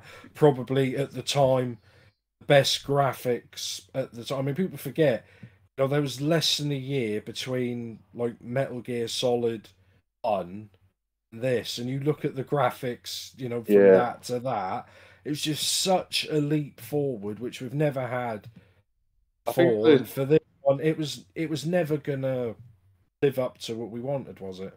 I think the thing is, even if you had absolute millions to pump in it, and we all got the game we really wanted, we got like the best possible Shenmue 3, it's still not going to be as revolutionary as the first game. It couldn't have been. That's what I'm saying. That's why we love Shenmue. I honestly can't. There's not many games that have done what Shenmue has done since then. I can't think No. of many at all that have just been so, so good and so important to the industry as Shenmue. I can't think of anything since really that big. No, I'd struggle. But I mean, when people talk about graphics, I mean, if you look just the previous year release of Shenmue 3, you had Yakuza 6 and Yakuza Kiwami 2. So by the time Shenmue 3 has come out, and this says it all, it's been done. Like that, this genre of game has been done time and time again, and it's gotten better and better as the years gone. Shenmue started it, and it should always get the credit it deserves for what it's done. But even Sega themselves have improved. I don't want to say improved because that would be the wrong term, but have refined it. Thank you, Nick. That was the word I was looking for. Refined it, and it showed when you saw Yakuza Kiwami 2 and Shenmue 3. I've just realised I've missed the trick here. When Jeff's doing the shout-outs, knowing that I was doing this podcast today, I should have played Shenmue. I was thinking that we all should have done it, shouldn't we? I've just thought, we're all big Shenmue fans, and like what we're not one of us. Tomb Raider, It Takes Two. Where's Bear? They're playing Bloodborne. We do play Shenmue. Honestly, it happens occasionally. Should we just give up? You know. Yeah, sorry. I'm trying to say we're Shenmue fans, and not one of us is. Streamed it recently. I mean, to be fair, you can go into Cyber, Shen, Nick's, probably Bears as well every other week and see Shenmue. Shen, you're Shen World. Why are you streaming Tomb Raider? You're not Tomb World, you're Shen World. It's probably the worst time to be doing this, but I'm having a little break from Shenmue at the minute. Oh dear. I've just the plan was because I had 4 streams in 3 days, and I knew I had time to stream. The plan was to start Tomb Raider, but play Shenmue as well. But I got so into Tomb Raider that unfortunately I had to carry on. But I'm regretting it now because it would have been good seeing Shenmue on the shout out there. Yeah. What's your excuse, Nick and Bear? I was playing with you. That was all your idea. I was playing too, so in a way, Cybernators failed twice. I'm just a failure. So what's BadTasteBear's excuse? I don't really like Shenmue. I've just made it up all these years. His booster seat wouldn't reach the computer. Yeah, you don't even have a copy of Shenmue on Dreamcast. You're a poser. I'm just trying to be cool. I will find you a copy, Bear. I will try and help you track one down. That is my pledge to you. You're not having any one of my 4 copies. I gave Jeff my last spare one for free, so I can't give you mine. Did you actually do that? No, what? I don't think any other. How many? You wouldn't see a Call of Duty fan give someone else a Call of Duty game for free, would you? They'd be like, "You can have this." No, I'm having a kneecap or something. No. I think. Do you know what? I think it comes down to friendship because Tylion, who's an awesome guy, awesome streamer, he got done on an auction for Resident Evil Code Veronica on the Dreamcast. And I'm like, yeah, you know what? Just send me your address and I'll post it out. Well, nice. I mean, Jeffy and Nick will tell you how bad I am at posting stuff out when I say I'm going to. But I've got the box and the game here ready to go to Ty. I did actually receive a copy of Shenmue 3 from Cyber. I think he must hate me. I gave the PS4 version away before. Because I don't know if you were there, Cyber, but they were giving a copy away on Dojo. And all you had to do was comment on the stream at least once, and I won it that time. Oh, nice. Doing that again now, aren't they? Or is that the one you won? Like they did that like yesterday. No, this was about 3 or 4 years ago now. Yeah, they're doing it again at the moment. I think that end on Friday, but that's the Shenmue 1 and 2 digitally on Xbox. I tried to win the Shenmue 3 vinyl because they were doing that over Christmas. I think it was like they did an advent calendar. Shenmue related, and if you liked each one, every one you liked each day, you got put in the draw, but no luck. no luck, unfortunately.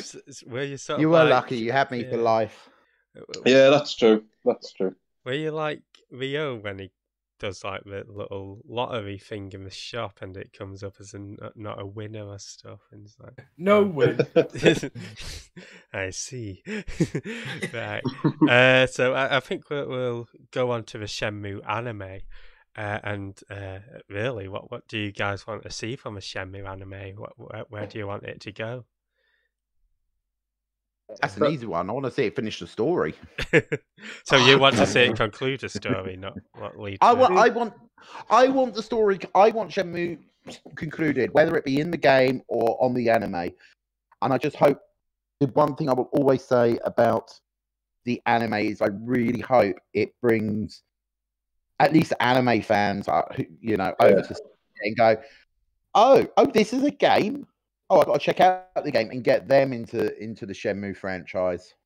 I think for me personally, I'd rather finish it in game form, but if there's no chance of that, then yeah, finish the story in the anime. Yeah, 100%.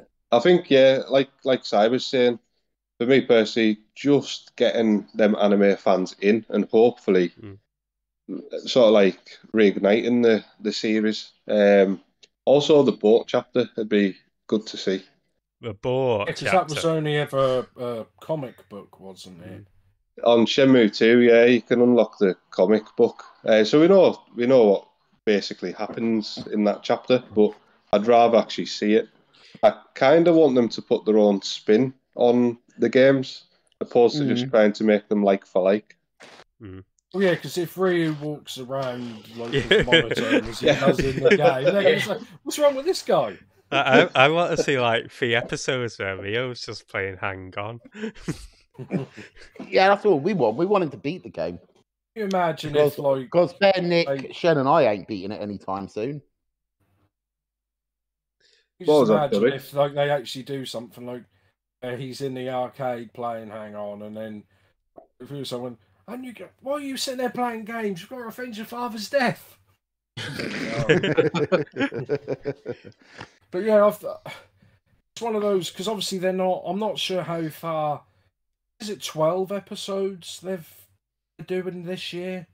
Can't remember. I think it's 12, but I don't know how far that's gonna go, like compared to the games. If this does well and they get another series of that, like Cyber said, that's all good publicity and it could get people buying the games. And then if there's more interest, there's more chance of them making another game. Yep. I mean, I'll be honest, when I first heard anime, I was like, I don't know, I'm not really that bothered about it, but I saw the trailer and it looks amazing, so hopefully... I've not actually seen the trailer yet. Have you not saw the trailer? No. Should I get it on now? Yeah, I'll definitely. Go for it. That's not a bad shout, that.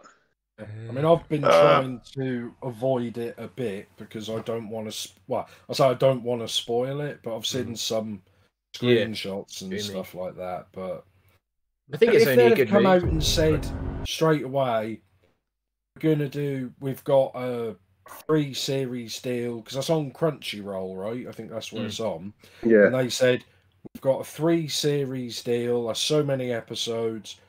Yu Suzuki's on board. They're going to finish the whole story. I would be more on board with that than I said. We don't even know as far as they're going to get with it, do we? So that's like what happens if this gets cancelled after 1 season. Then we've got an unfinished video game saga and then an unfinished anime saga as well. Yeah. That's it's the gamble. No, it's a gamble. It really is a gamble. But I would it's Crunchyroll in the UK and Adult Swim in America, which sounds a lot more pervy than it is.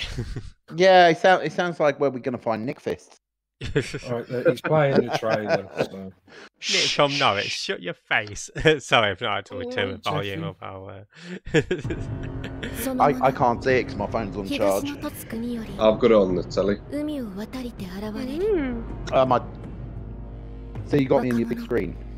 Unfortunately, yes. You're on it. かの身を滅ぼすこともかの願い叶えしことも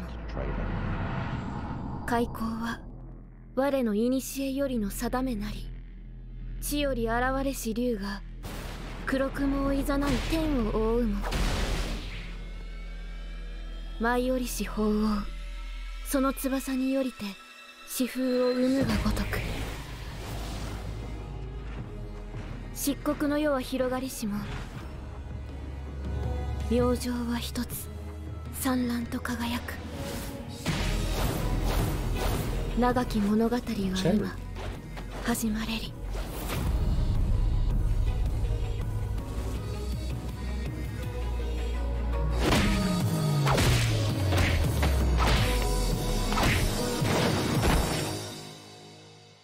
Next podcast, can we just do 2 hours of tomato convenience? Yeah. You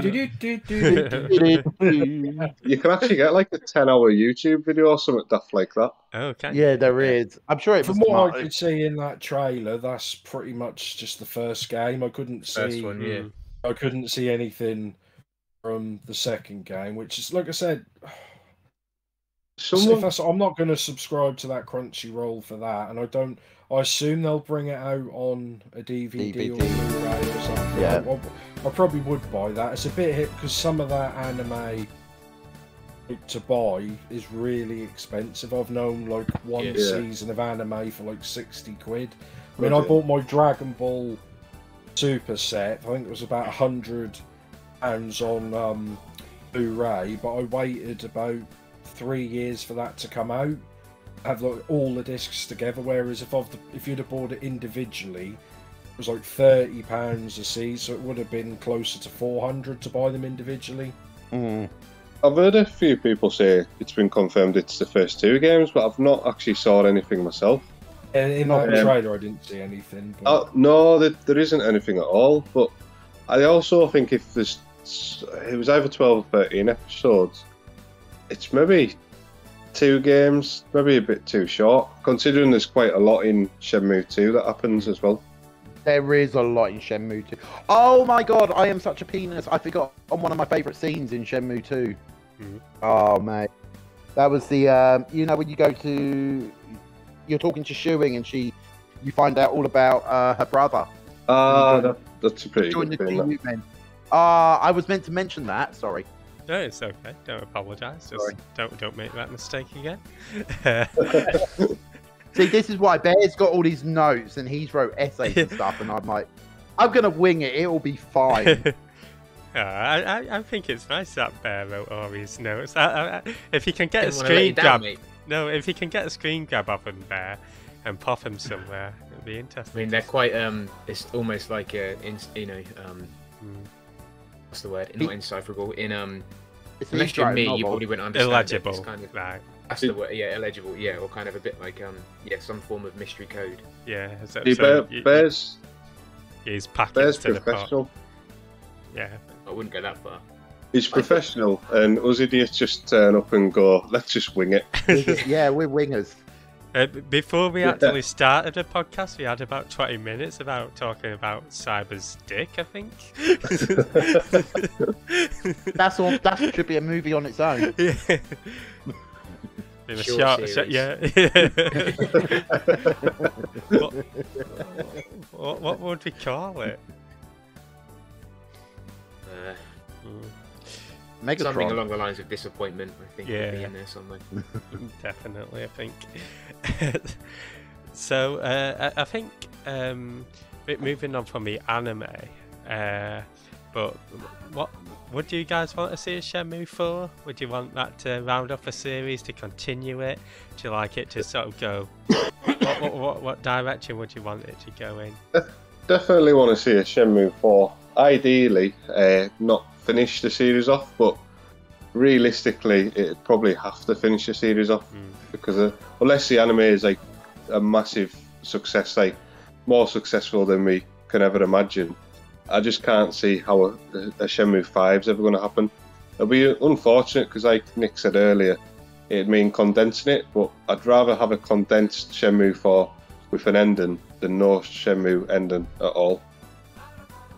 Unless they come to some arrangement where they say there is a 4 and 5 and they're gonna make them at the same time, if you know what I mean, to save on costs with the same engine and stuff, but they'll release 4 and then 5 will come like 18 months later. But I don't That'd be ideal, because I've said this to you guys before, and I probably cave because I'm a pussy, but I hope they don't go down the Kickstarter route again, because I think that's been a bit cheeky what they've done with 3, the fact that they Kickstarted it, and then they obviously got a publisher, you know, in Deep Silver, and they got some money from Sony to make it PlayStation 4 exclusive, and then they took money from Epic to keep it on the Epic store for a year, and they originally said, you know, Steam keys as part of your Kickstarter. Yeah. And I honestly don't think if they put it out there and said, yeah, because it got, what was it, $6.5–7 million or something? Yeah. Whatever it got, I don't think it would get half of that now. I hope I don't. I think that's past that sort of thing.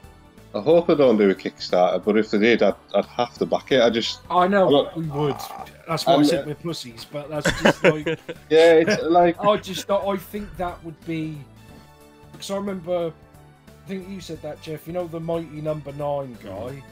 Didn't he announce another Kickstarter just before Mighty Number 9 came out and it failed? Yeah.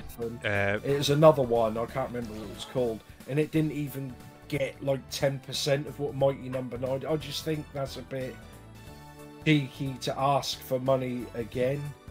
Yeah, I think I mean, it's a little bit different because he asked it quite shortly, or possibly even during the Mighty Number 9 development. So I guess people were a bit fatigued and wanted him to focus on Mighty Number 9. I think didn't he delay the game and then announce a Kickstarter? Yeah. You're like, well, no, we'll finish the first one first.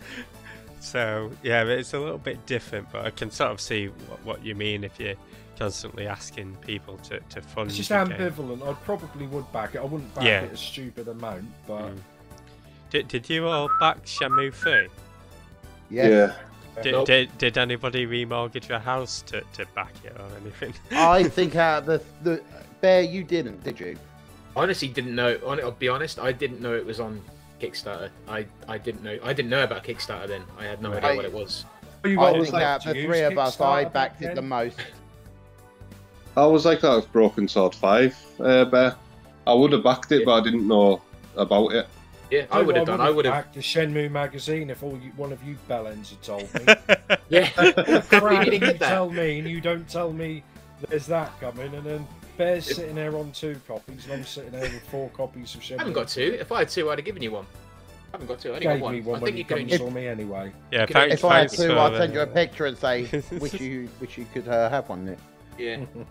Thanks for sending over that spare Shenmue magazine, BadTasteBear. No, you're welcome, mate. Anytime, buddy. It helped when the toilet roll was running low. Yeah, so. no, good, mate. That's what you said you wanted it for. Good lad. You're welcome. Absolutely, yeah.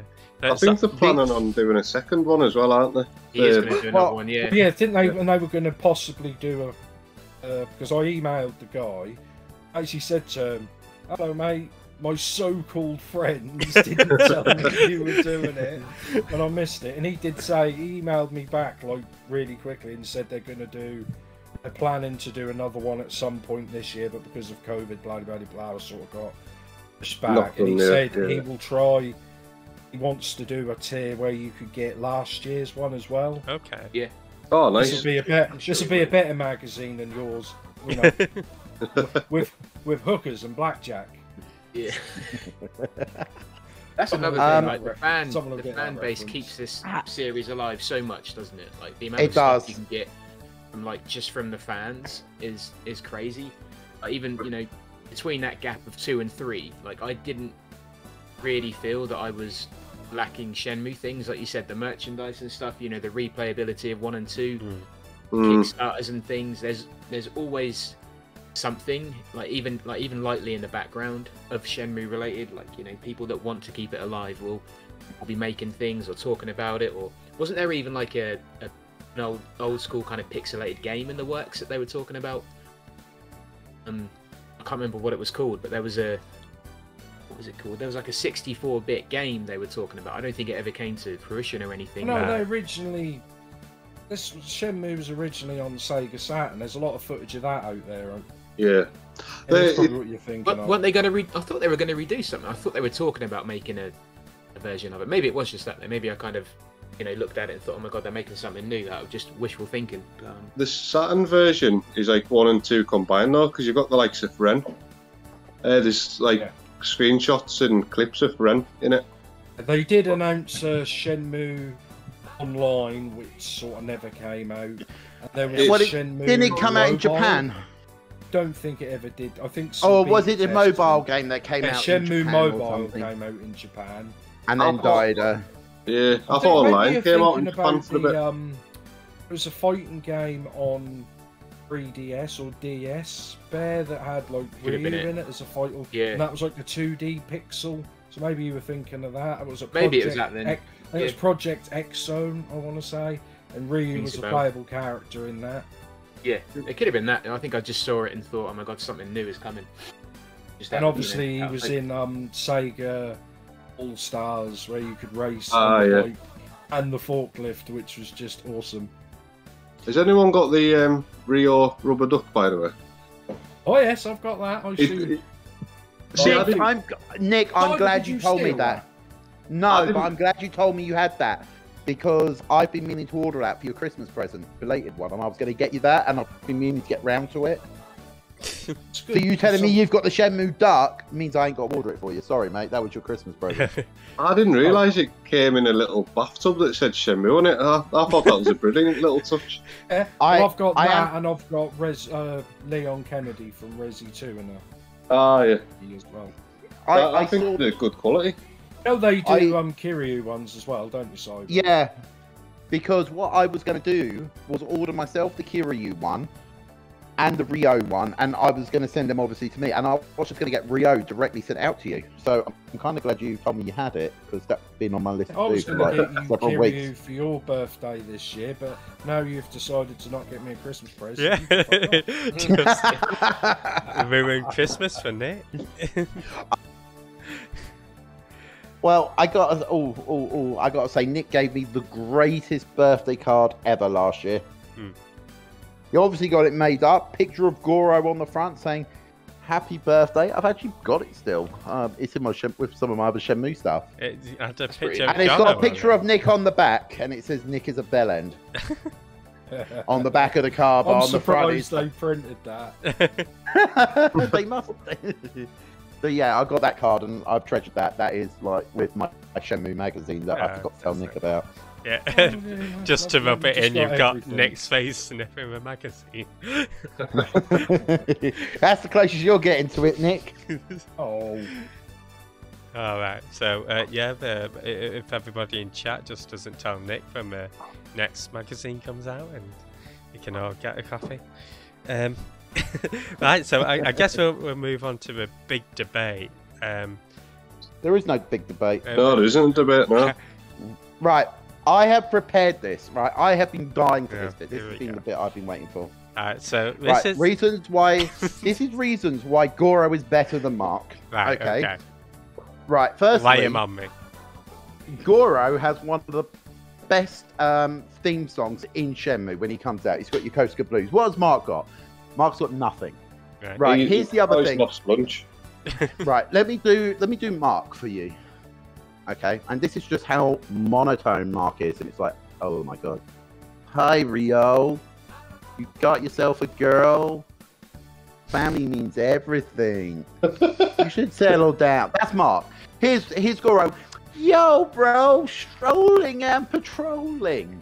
Okay, the whole tone between the two of them, it is so different. Mark's just like, oh, good God, please let me watch paint dry. Goro's like, yeah, baby, let's get it on. Let's do this. You know how it be. He brings that vibe with him. And thanks, Shen. You were talking about Mark gets on the bus with you. Well, there are times Goro gets on the bus with you as well. So I'd be right up at Bus if he was on it. Good walk. See you later. But I also think, and here is the thing, Mark stays very consistent throughout.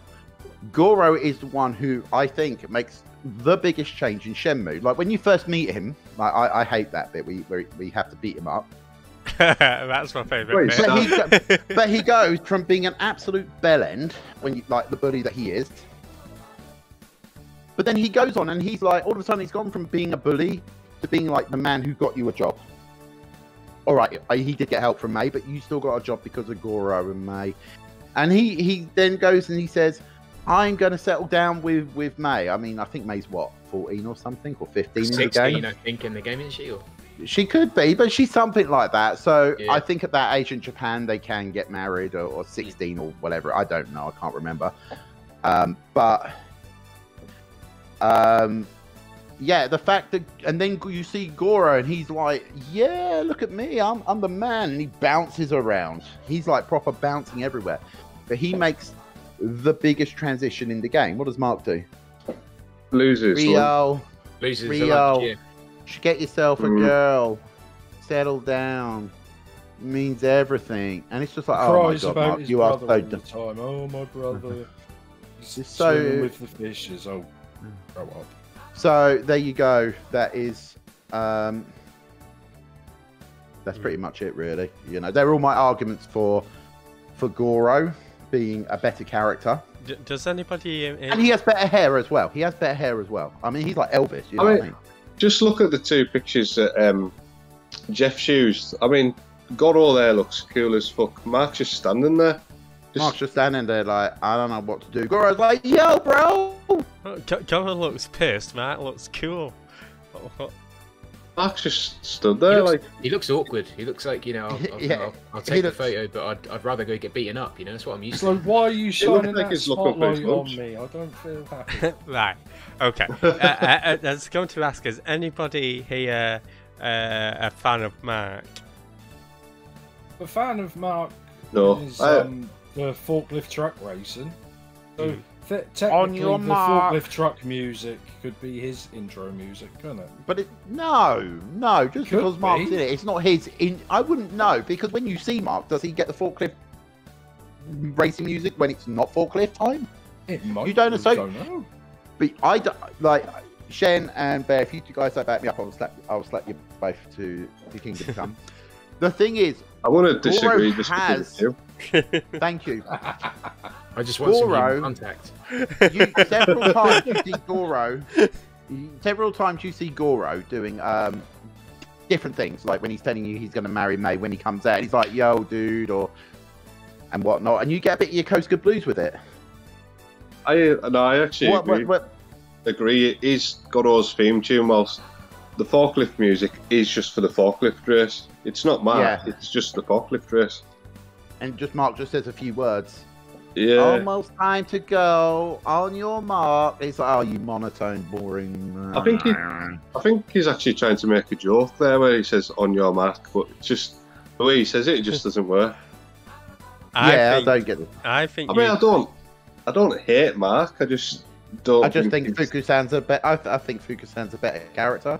Well, hang think on. No, Mimi the I cat- didn't. I didn't agree with that. No, I think Mimi the Cat's a better character. agree with that. Yeah, I think definitely. he's got a few screws loose, Mark, because you finished like in last place in the forklift race, and he goes, "Oh damn, man, you almost had it." I was like, "No, I didn't. I suck." See, it's supposed And to. that's just on a Wednesday night, Nick. It is Wednesday night. Well, let me list all the reasons why Mark is better than Goro. Let's listen to him and let's just debate him. Thanks for having me, guys. I'll catch you later. Right, so first of all, Mark is a very humble person. He helps train you up in your job. What does Goro do? He just fucks off, get in your way, just look He at just gets you the job. Yeah, Goro gets you the job. Yeah. Mark actually. Come on, boys, put your vote in. Come on, we need the Goro love it. Well, there's two votes for Let Mark. Jeffy finish. Right. They never let me finish. So You hear that a lot, Jeffy. yeah. So Mark is kind, he's generous, he's humble, he's your bus buddy, he helps raise you up, he gets beat up to help, you know, protect Rio. He's got a backstory that his brother's lost at sea or whatever. He loses his. I just feel sorry. I just feel like Mark is a nice guy, and Goro is just, he's all right, but you know, I think there's too much emphasis on Goro, not enough on Mark. Mark is like, Mark would probably vote for Goro in this. There's probably a reason why there's more emphasis on Goro and not Mark. Yeah. You know. Mark. Oh. Nah. And I can even tell you a bit of Mark Shenmue from trivia. Some trivia from Mark from Shenmue. So he's his full name is Mark Kimberly. Oh shit, I've not got trivia on. And he moans about us not being prepared. Good Kimberly is the Pink Power Ranger. He was gonna become. He was originally planned to be a bad guy initially. So his zodiac sign is Cancer, and he has a O blood type. And yeah, apparently he's going to be part of a sailor gang till Harry Thompson took over. Well, I'm going to tell you something about why Goro's better. Right. Okay. Right. This is how memorable Mark is. Does he get mentioned in Shenmue 2? No. Does Goro? Yes. In fact, Ryo tells a story to Shenhua about Goro. Does he say anything about Mark? No. Right. Shenmue 3 as well. Yeah, it's not real Goro, though. I don't do that. Hang on. In Shenmue 3, during a phone call with Ine Hayata, whatever, it's revealed that Mark had visited the Hazuki residence in the hopes of thanking Ryo. So he's going to thank Ryo for it. And what does Goro do? Does Goro go to thank Ryo? I don't think so. So, yeah, I think... Give him a chance, he just got married. Yeah, he's married now, he hasn't got time for friends. Is it? Yeah, he's got a wife to take care of. Well, I can reveal Bros that before it's a tie between Goro and Mark. So. Nick, Shen, did you vote? I know Bear voted for Mark, but, you know. I can't get them on when it's on the telly. It doesn't show them. I think that's Jeff blocking it for some reason. No, I think I think it's rigged. What? No, that's your just. So see, Gallows fans are full of incompetent people. You can't operate a poll. Mark needs his fans to rig it to win it. Well, if I was on normal Twitch, I'd have been voting Goro every day of the week. Yeah. Yeah, so that actually should count to Goro wins. Exactly, yeah. I think we should just all agree that the winner of the Goro versus Mark debate is Joy. Yeah. No. Oh no. Joy. Oh. Yeah, bloody Joy. Yeah. Just look at that picture I posted in your Discord. Whoa. That sounds like you're a Joy hater. There. That's like you hate Joy. She's too thirsty. Too thirsty. Oh, wow. I used to like you, Bear. Yeah, I did too, sorry. Which one's Joy again? She's in Shenmue 2. Yeah. I'll look forward to it when I'll get round to it. Right, so I think we're coming up to the end of the podcast. We did have a few questions, which I'll run through, which Ped's asked. Oh, good. This should be fun. Yeah. These so, will be good. Yep. Question number one, and this is a debate between you guys, is who out of you four has the biggest willy? Well, I've got a tiny PP. Bear's whole body's about the size of a PP. It's pretty true, yeah. So it's pretty much between Nick and Shen. We'll have Mine to doesn't work, so we'll just leave it to Shen. Right. Well Yeah, done, Shen Shen. wins. Congratulations. I'll take that. Thank you. Well done. Thank you very much. Yeah. Win by default. Hey, a win's a win.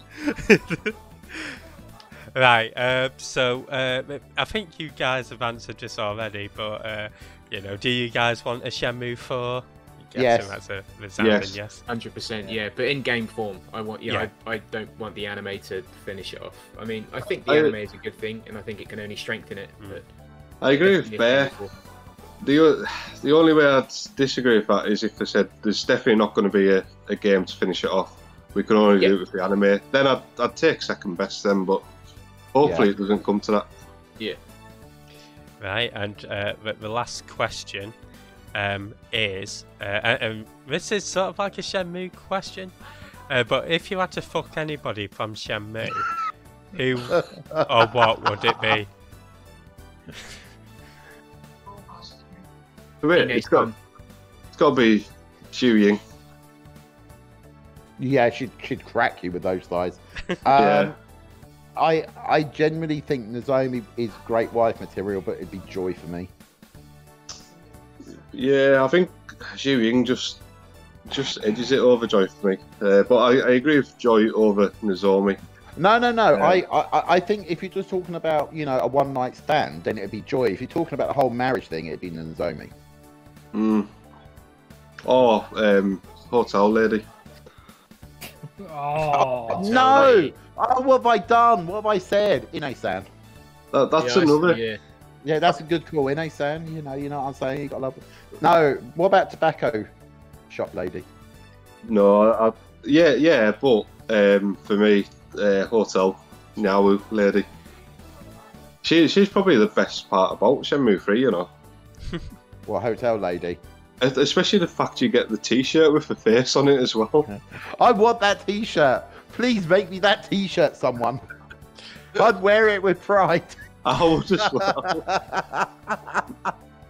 No, it'd have to be Joy. I'm sticking with Xu Ying. Chewing and Joy. Go on, Nick and Bear still to answer. Yeah. Go on, Nick. on Bear. I think Bear's still getting his notes up. I'm just. Yeah. This wasn't in the question. I didn't see this one. I'm a bit upset we can only have one. Oh no! Well, he did say who would you like to fuck. So if you want to fuck Mark and Goro, go for it. Oh, why did none of us say Goro? Because you wouldn't want Goro. You come out with crap. I feel or sorry something. for Bear because only Megumi is actually his height, but she's like 8, so I don't think that's going to go very well. It's got the cat. The cat was an option. I've said the worst. That wouldn't be it.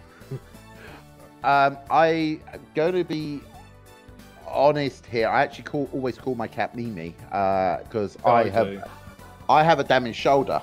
And my masseuse is actually called Mimi. Sometimes I like to call it.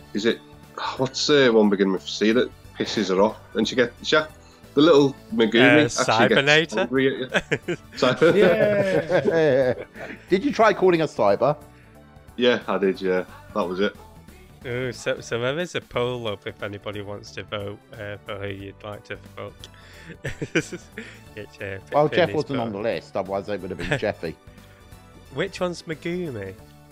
Don't answer that. Yeah, don't put her. She's the girl who helps with the cat. Oh, is she? Okay. In a little red dress. Right. Well, if Bear can't think, I like she's in Shenmue 2. I'll put a picture of her in your Discord, Jeffy, in the Art Attack thing, because I can't. Plus, I can't say her name properly. Lian Fei Yang. I'm having a look now. She's the boss. Yeah, I can't. No, she's the boss in the box lifting warehouse in the second level. And she's basically dressed up in full-on leathers. She is the sexiest woman in Shenmue. I'm like, no. Dressed. No. Shenmue 3, you got the redhead girl. She is hot as. She's nutter. I think we need to ask for this. I'm only wanting her for a night. I don't want her for a wife. She's like a Black Widow. She'd probably rip it off after she finished. Hey, you know, pain and pleasure and all that, son. I'm just saying, just throwing it out there. If you say so. She's quite scary because she's so nice early on when she's in disguise. Mm. Right, so Yan Fei Yang. It's Nick, that mental bird in Shenmue 3 that a young girl with like in the pink with the broom that run around with the broom. She'd be a laugh. Nick, the only girl you'll pull from Shenmue is the blind woman in Shenmue 3. Well, all her other senses will be good at least. So Nick always up on the bright That's the side. old lady who says the blind old lady. Who's that again? I can't remember.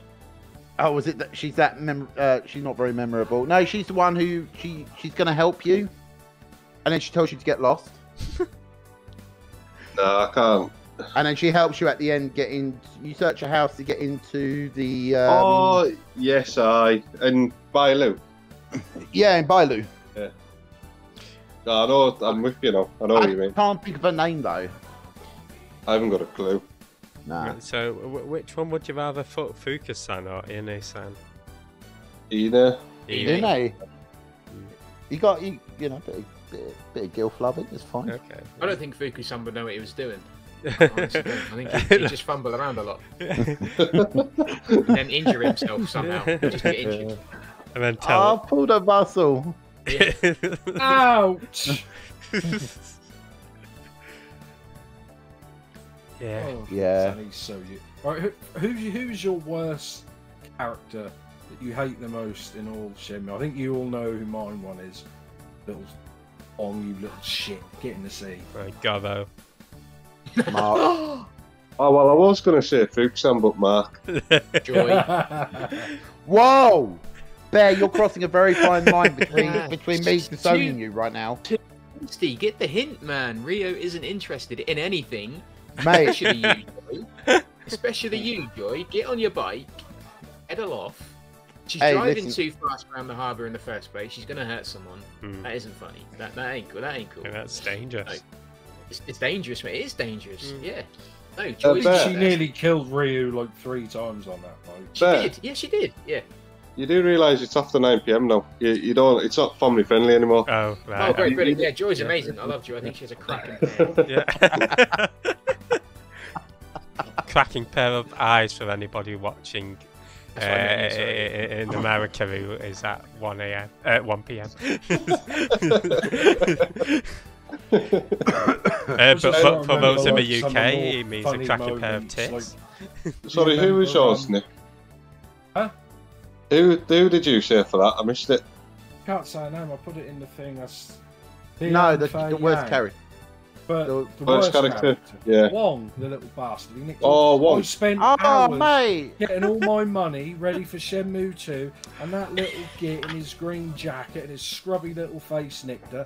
I don't care if I get the chair. I'm killing that kid. I'll grab him. I'll fucking Oh chuck him in no! the sea. Don't be such a Wong hater. He helps you later on. Don't hate on Wong. He helps me. Hate on Mark, guilt. but not Wong. I like Wong later on, especially when he's lockpicking for you in the Yellowhead building. I think Yeah. Wong is just a younger Nick. Just on you would have What, a chucked him bellend? off the fucking building. Oh, shit. Oh wait, who? Wait, the other protagonist in Shenmue 2. What's his name? Guy with the abs. Why have we not? You know. Ren. Thank you. Why have we not sucked him off on this podcast? He is amazing. I've still got to look forward to Ren. He's got a bandana, and Fenny wears bandanas, and we have to hate anyone that wears a bandana. No. Okay, good point. I'll sit back Penny, down. Yep, Penny no, lives matter. He likes Stop hating Fenny. So, Joy Red's won. amazing. Yeah, Joy won the poll as to who everybody would want to fuck. That's He's a sick. redhead. Ah, Everyone that's wants a interesting. redhead. Actually, that's Oh. interesting that Bear's so wrong about it. I actually, sorry, I'm going to change the subject. I actually had a thought about Shenmue and why, and one thing I think is very unique about the franchise itself. Mhm. There is a guy called Corey Marshall who does the voice acting for Ryo Hazuki. Yeah. There's The Eric best friend. Kelso who did Fuku-san. Didn't he do Ren as well? And he did someone Yeah. else. Who was the other person he did? Or was it just those two, am I thinking? I can't remember. I can think of, but I'm almost certain there is a third one. But I know it's Like- Fuku-san and Ren that are the main two. And then there's, what's her name? Lisa Wilkinson. Yeah, Who voiced Joy. Now, here's the thing, right? They've all got, like, they're all on Facebook. And I actually have all three of them on my friends list.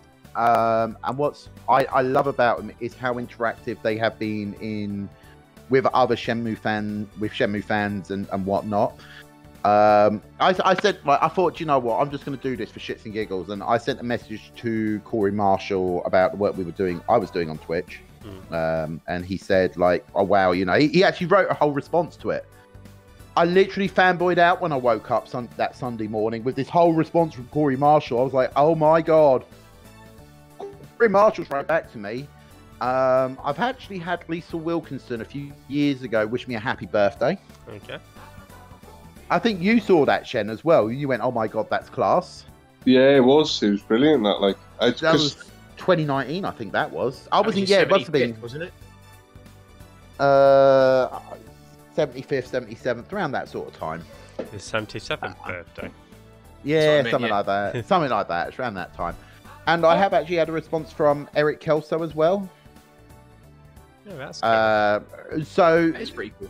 the fact that they've taken time out just to reply to this Shenmue fan, I think is amazing. And I don't think, I'm not saying it wouldn't happen, and because I know it does. But, you know, from wrestling, I know Alexa Bliss has taken time out to actually sit and talk to a fan, and she broke kayfabe. She was like a heel at the time, and she spent the time talking to a girl who was battling anorexia and whatnot, and telling her she could be whatever she wanted to be. And I do know they do that, but I just thought, you know what, that is just amazing to have three people from like my favorite franchise. It's not even just a one-off either. Like, you see them all the time on Facebook or what have you, talking to fans. And I know Corey actually streams sometimes now. He does. And so does Bill Butts. Really? I saw him. Yeah, I've saw him stream before. The other one I will also say is Corey Marshall. He's done a lot of podcasts. Yeah. And not just like for like people like Adam Koralik or all those where he's gotten involved, but he's gone to like random people have messaged him, and I mean I'm talking very small YouTube channels, and he's like, yeah, I'll talk about Shenmue with you. It's like, oh my god, you've taken your time out of your day to talk about the same thing that you've talked about hundreds of times with fans. One of my plans was as well with FN was to, because obviously I've done like a couple of interviews with the members. It was Interview me. Yeah, the page will just get shut down. It was eventually, like, as the page grows, to start trying to find people like Corey Marshall, you know, like people that you know would actually give you the time to just like answer a few questions. Yeah. I've got a couple in mind for Broken Sword as well, because I know the writer of Broken Sword and the guy who voices George, which is the main character, they're quite interactive with fans as well. So I think I'm going to try and find people like that to interview at some point. Absolutely. It's just nice. I wonder if I can actually find a reply from Corey Marshall. I've had to figure out While you look for that, Cyber, I say similar thing. I spoke to Corey Marshall years ago on like Facebook when it first came out, and we were talking back and forth because I remember when I was younger and I got a printer, I actually printed myself a Shenmue 3 box art and put it in a case like next to the others, like, oh, I've got to have Shenmue 3. And he did actually come into my stream once and say hello, and then I played, and which was nice. And then Andy, Social Gamer, who was in my stream, said, God, the voice acting in this game sucks. I'm like, no, it's not the voice actor in the chat who's doing the voice acting. And then a few months ago, I went because then he's basically every time he comes to my stream, he just like says the game I'm playing is like crap or terrible or something like that. And I go to his stream and say, "Oh God, not another crappy indie game." And I said that, and the bloke who was the indie developer for the game was in his chat. So I was like, "Oh mate, no, it's just the thing we say." I was like, "Oh, I've ruined it now." That's brilliant. Like, Right, I found the message. So on the 4th of October 2020, at 5:48 my time, he actually, this is the reply he sent me. I'm not going to read you what Don't I message said. me anymore. Yeah, pretty much. I'll And see his- you in court. His words were, "Anthony, I am so humbled that a game that I had the opportunity to be a part of has made the world a better place somehow. Shenmue has inspired so many good people like yourself to do just that. Thank you so much for your kind words about the game, but more importantly, for what you do for the world we live in. You seem like such a kind-hearted, generous individual, and I count myself lucky to have a fan like you." And I was like, I don't care if I'm 40 years old. I'm fanboyed out. He obviously doesn't know you very well either. Nah, he obviously doesn't. He obviously doesn't know I'm a bit of a bellend. He just called you a bellend. You'd probably love that just as much. Oh, mate, he could sit there and go, "You're an absolute tosser. Why are you messaging me, you wanker?" And I'd be over the moon. I see. I see. But yeah, we are going to call it a close to the podcast. So thank you everybody for joining. Thank you BadTasteBear, Shen, Nick, and Cyber. Do any of you have any closing closing statements? No, just thank you for inviting us. It's been a great laugh, and hopefully we'll get another one done soon. Yeah, hopefully we haven't cost you too many followers. No, yeah, thank you, Jeffy, for setting it up. It's been super great fun to talk about it. It always is. I'd like to apologise personally for Bear, Shen, and Nick. I'm really sorry for their behaviour. They are awful, awful people. Another thing as well is that it's very apt that we've done this podcast today, and Shenmue has been the game that's connected all 5 of us in some way or another. Well, I mean, if you think about it, I met you about 4 years ago because of Shenmue. In the Shenmue JoJo Shen. Obviously, I'm not sure if Nick watched me stream Shenmue, if I watched him stream Shenmue. I remember it well. I came to your stream and I was like, "You're streaming Shenmue?" And you went, "Yes, I am." And I said, "You're my new best friend." And you went, "Yeah, best friends." That's pretty much, I suppose that kind of probably happened. Yeah, pretty much it. I think you might have raided Shen, and I'd already followed Shen because a lot of guys, I like follow games on Twitch as well as people. And I was like, if no one's on, other than like the hot tub streamers, I'll say, "Oh, who's streaming Shenmue?" Why did I raid Shen? I mean, that's a stupid thing in the first place. You must have been. I must have been. Yeah, that's exactly what I was about to say. Yeah. And then obviously, me and Bear have become like, I've obviously met Bear as well this year, as well as Nick. Sorry to hear, I think, Sorry, poor Bear. I mean, we did have to look for him.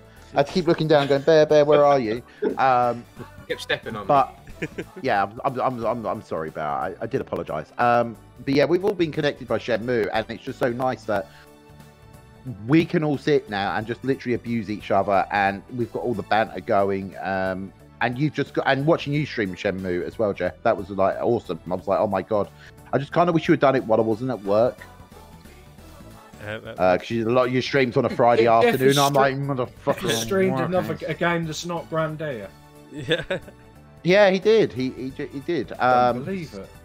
But yeah, it just goes to show that even like, I haven't met Shen yet, although we're looking at trying to sort something out this year, maybe. But all those friendships that have been formed because of a computer game and a character, Goro. Actually, something I never thought I'd ever experience. Yeah, that's the best thing. The fact that we connected so well because of Goro. I know there's Yannick's as well. You think I met Yannick's through it was nice. Dojo. It was nice that he popped by the other last month, wasn't it, in December? Yeah. We met 'cause we- Skins earlier. He was playing Shenmue. Oh when yeah, we went Skins to was him playing as well. Shenmue as well. Yeah, that was right. Skins plays the Broken Sword games as well, which is another one of my favourites. So there's the next podcast about Broken Sword, Jeff. So, Jeff's like, I've never heard of that. yeah, I've never heard of it. I'm not too sure what the next podcast will be, but yeah, for sure. If Yakuza. well, I've not played any. Like, I have very little familiarity with Yakuza games, but definitely in the future, possibly. And again, if there's like a series that any of you are interested in and you'd want to hop in, just feel free to let me know, and be more than happy to have you guys back on. That'd be great, man. Thank you. Yeah, I'd love to be able to do it again. Yeah, well, I've actually messaged you about a while ago, Jeff. We never got round to it. Jeff's forgotten. yeah. I'll message you later, Jeff. Alright, no worries. But we're gonna raid on out now. Just let it go. Head over to Selfie. I was looking for any Shenmue streamers, but couldn't find any. Impact Gaming UK is actually streaming Shenmue 1. Is it? But I don't know is if he's got a actually, mic or anything. I don't know if he's got a mic or anything. I think he does, yeah. Streaming, fuck, He does have a mic. Is there any underscores in that or anything? No, it's just Impact Gaming UK. I think it'd be quite apt as well, raiding a Shenmue game. Yeah, no, that's fair enough. So yeah, cheers everybody for hanging out, and hope you all have a. Thanks for actually putting up with us. Well Yeah, done, thanks for Jeffy. tolerating us. Let's all clap, Jeffy. Cheers, Jeffy. Much love, Jeff. Gonna go home and cry now. But cheers, guys. Catch you later. Much love. So cheers for that, Jeff. Yeah, Yeah, cheers. no Jeff. worries. Cheers for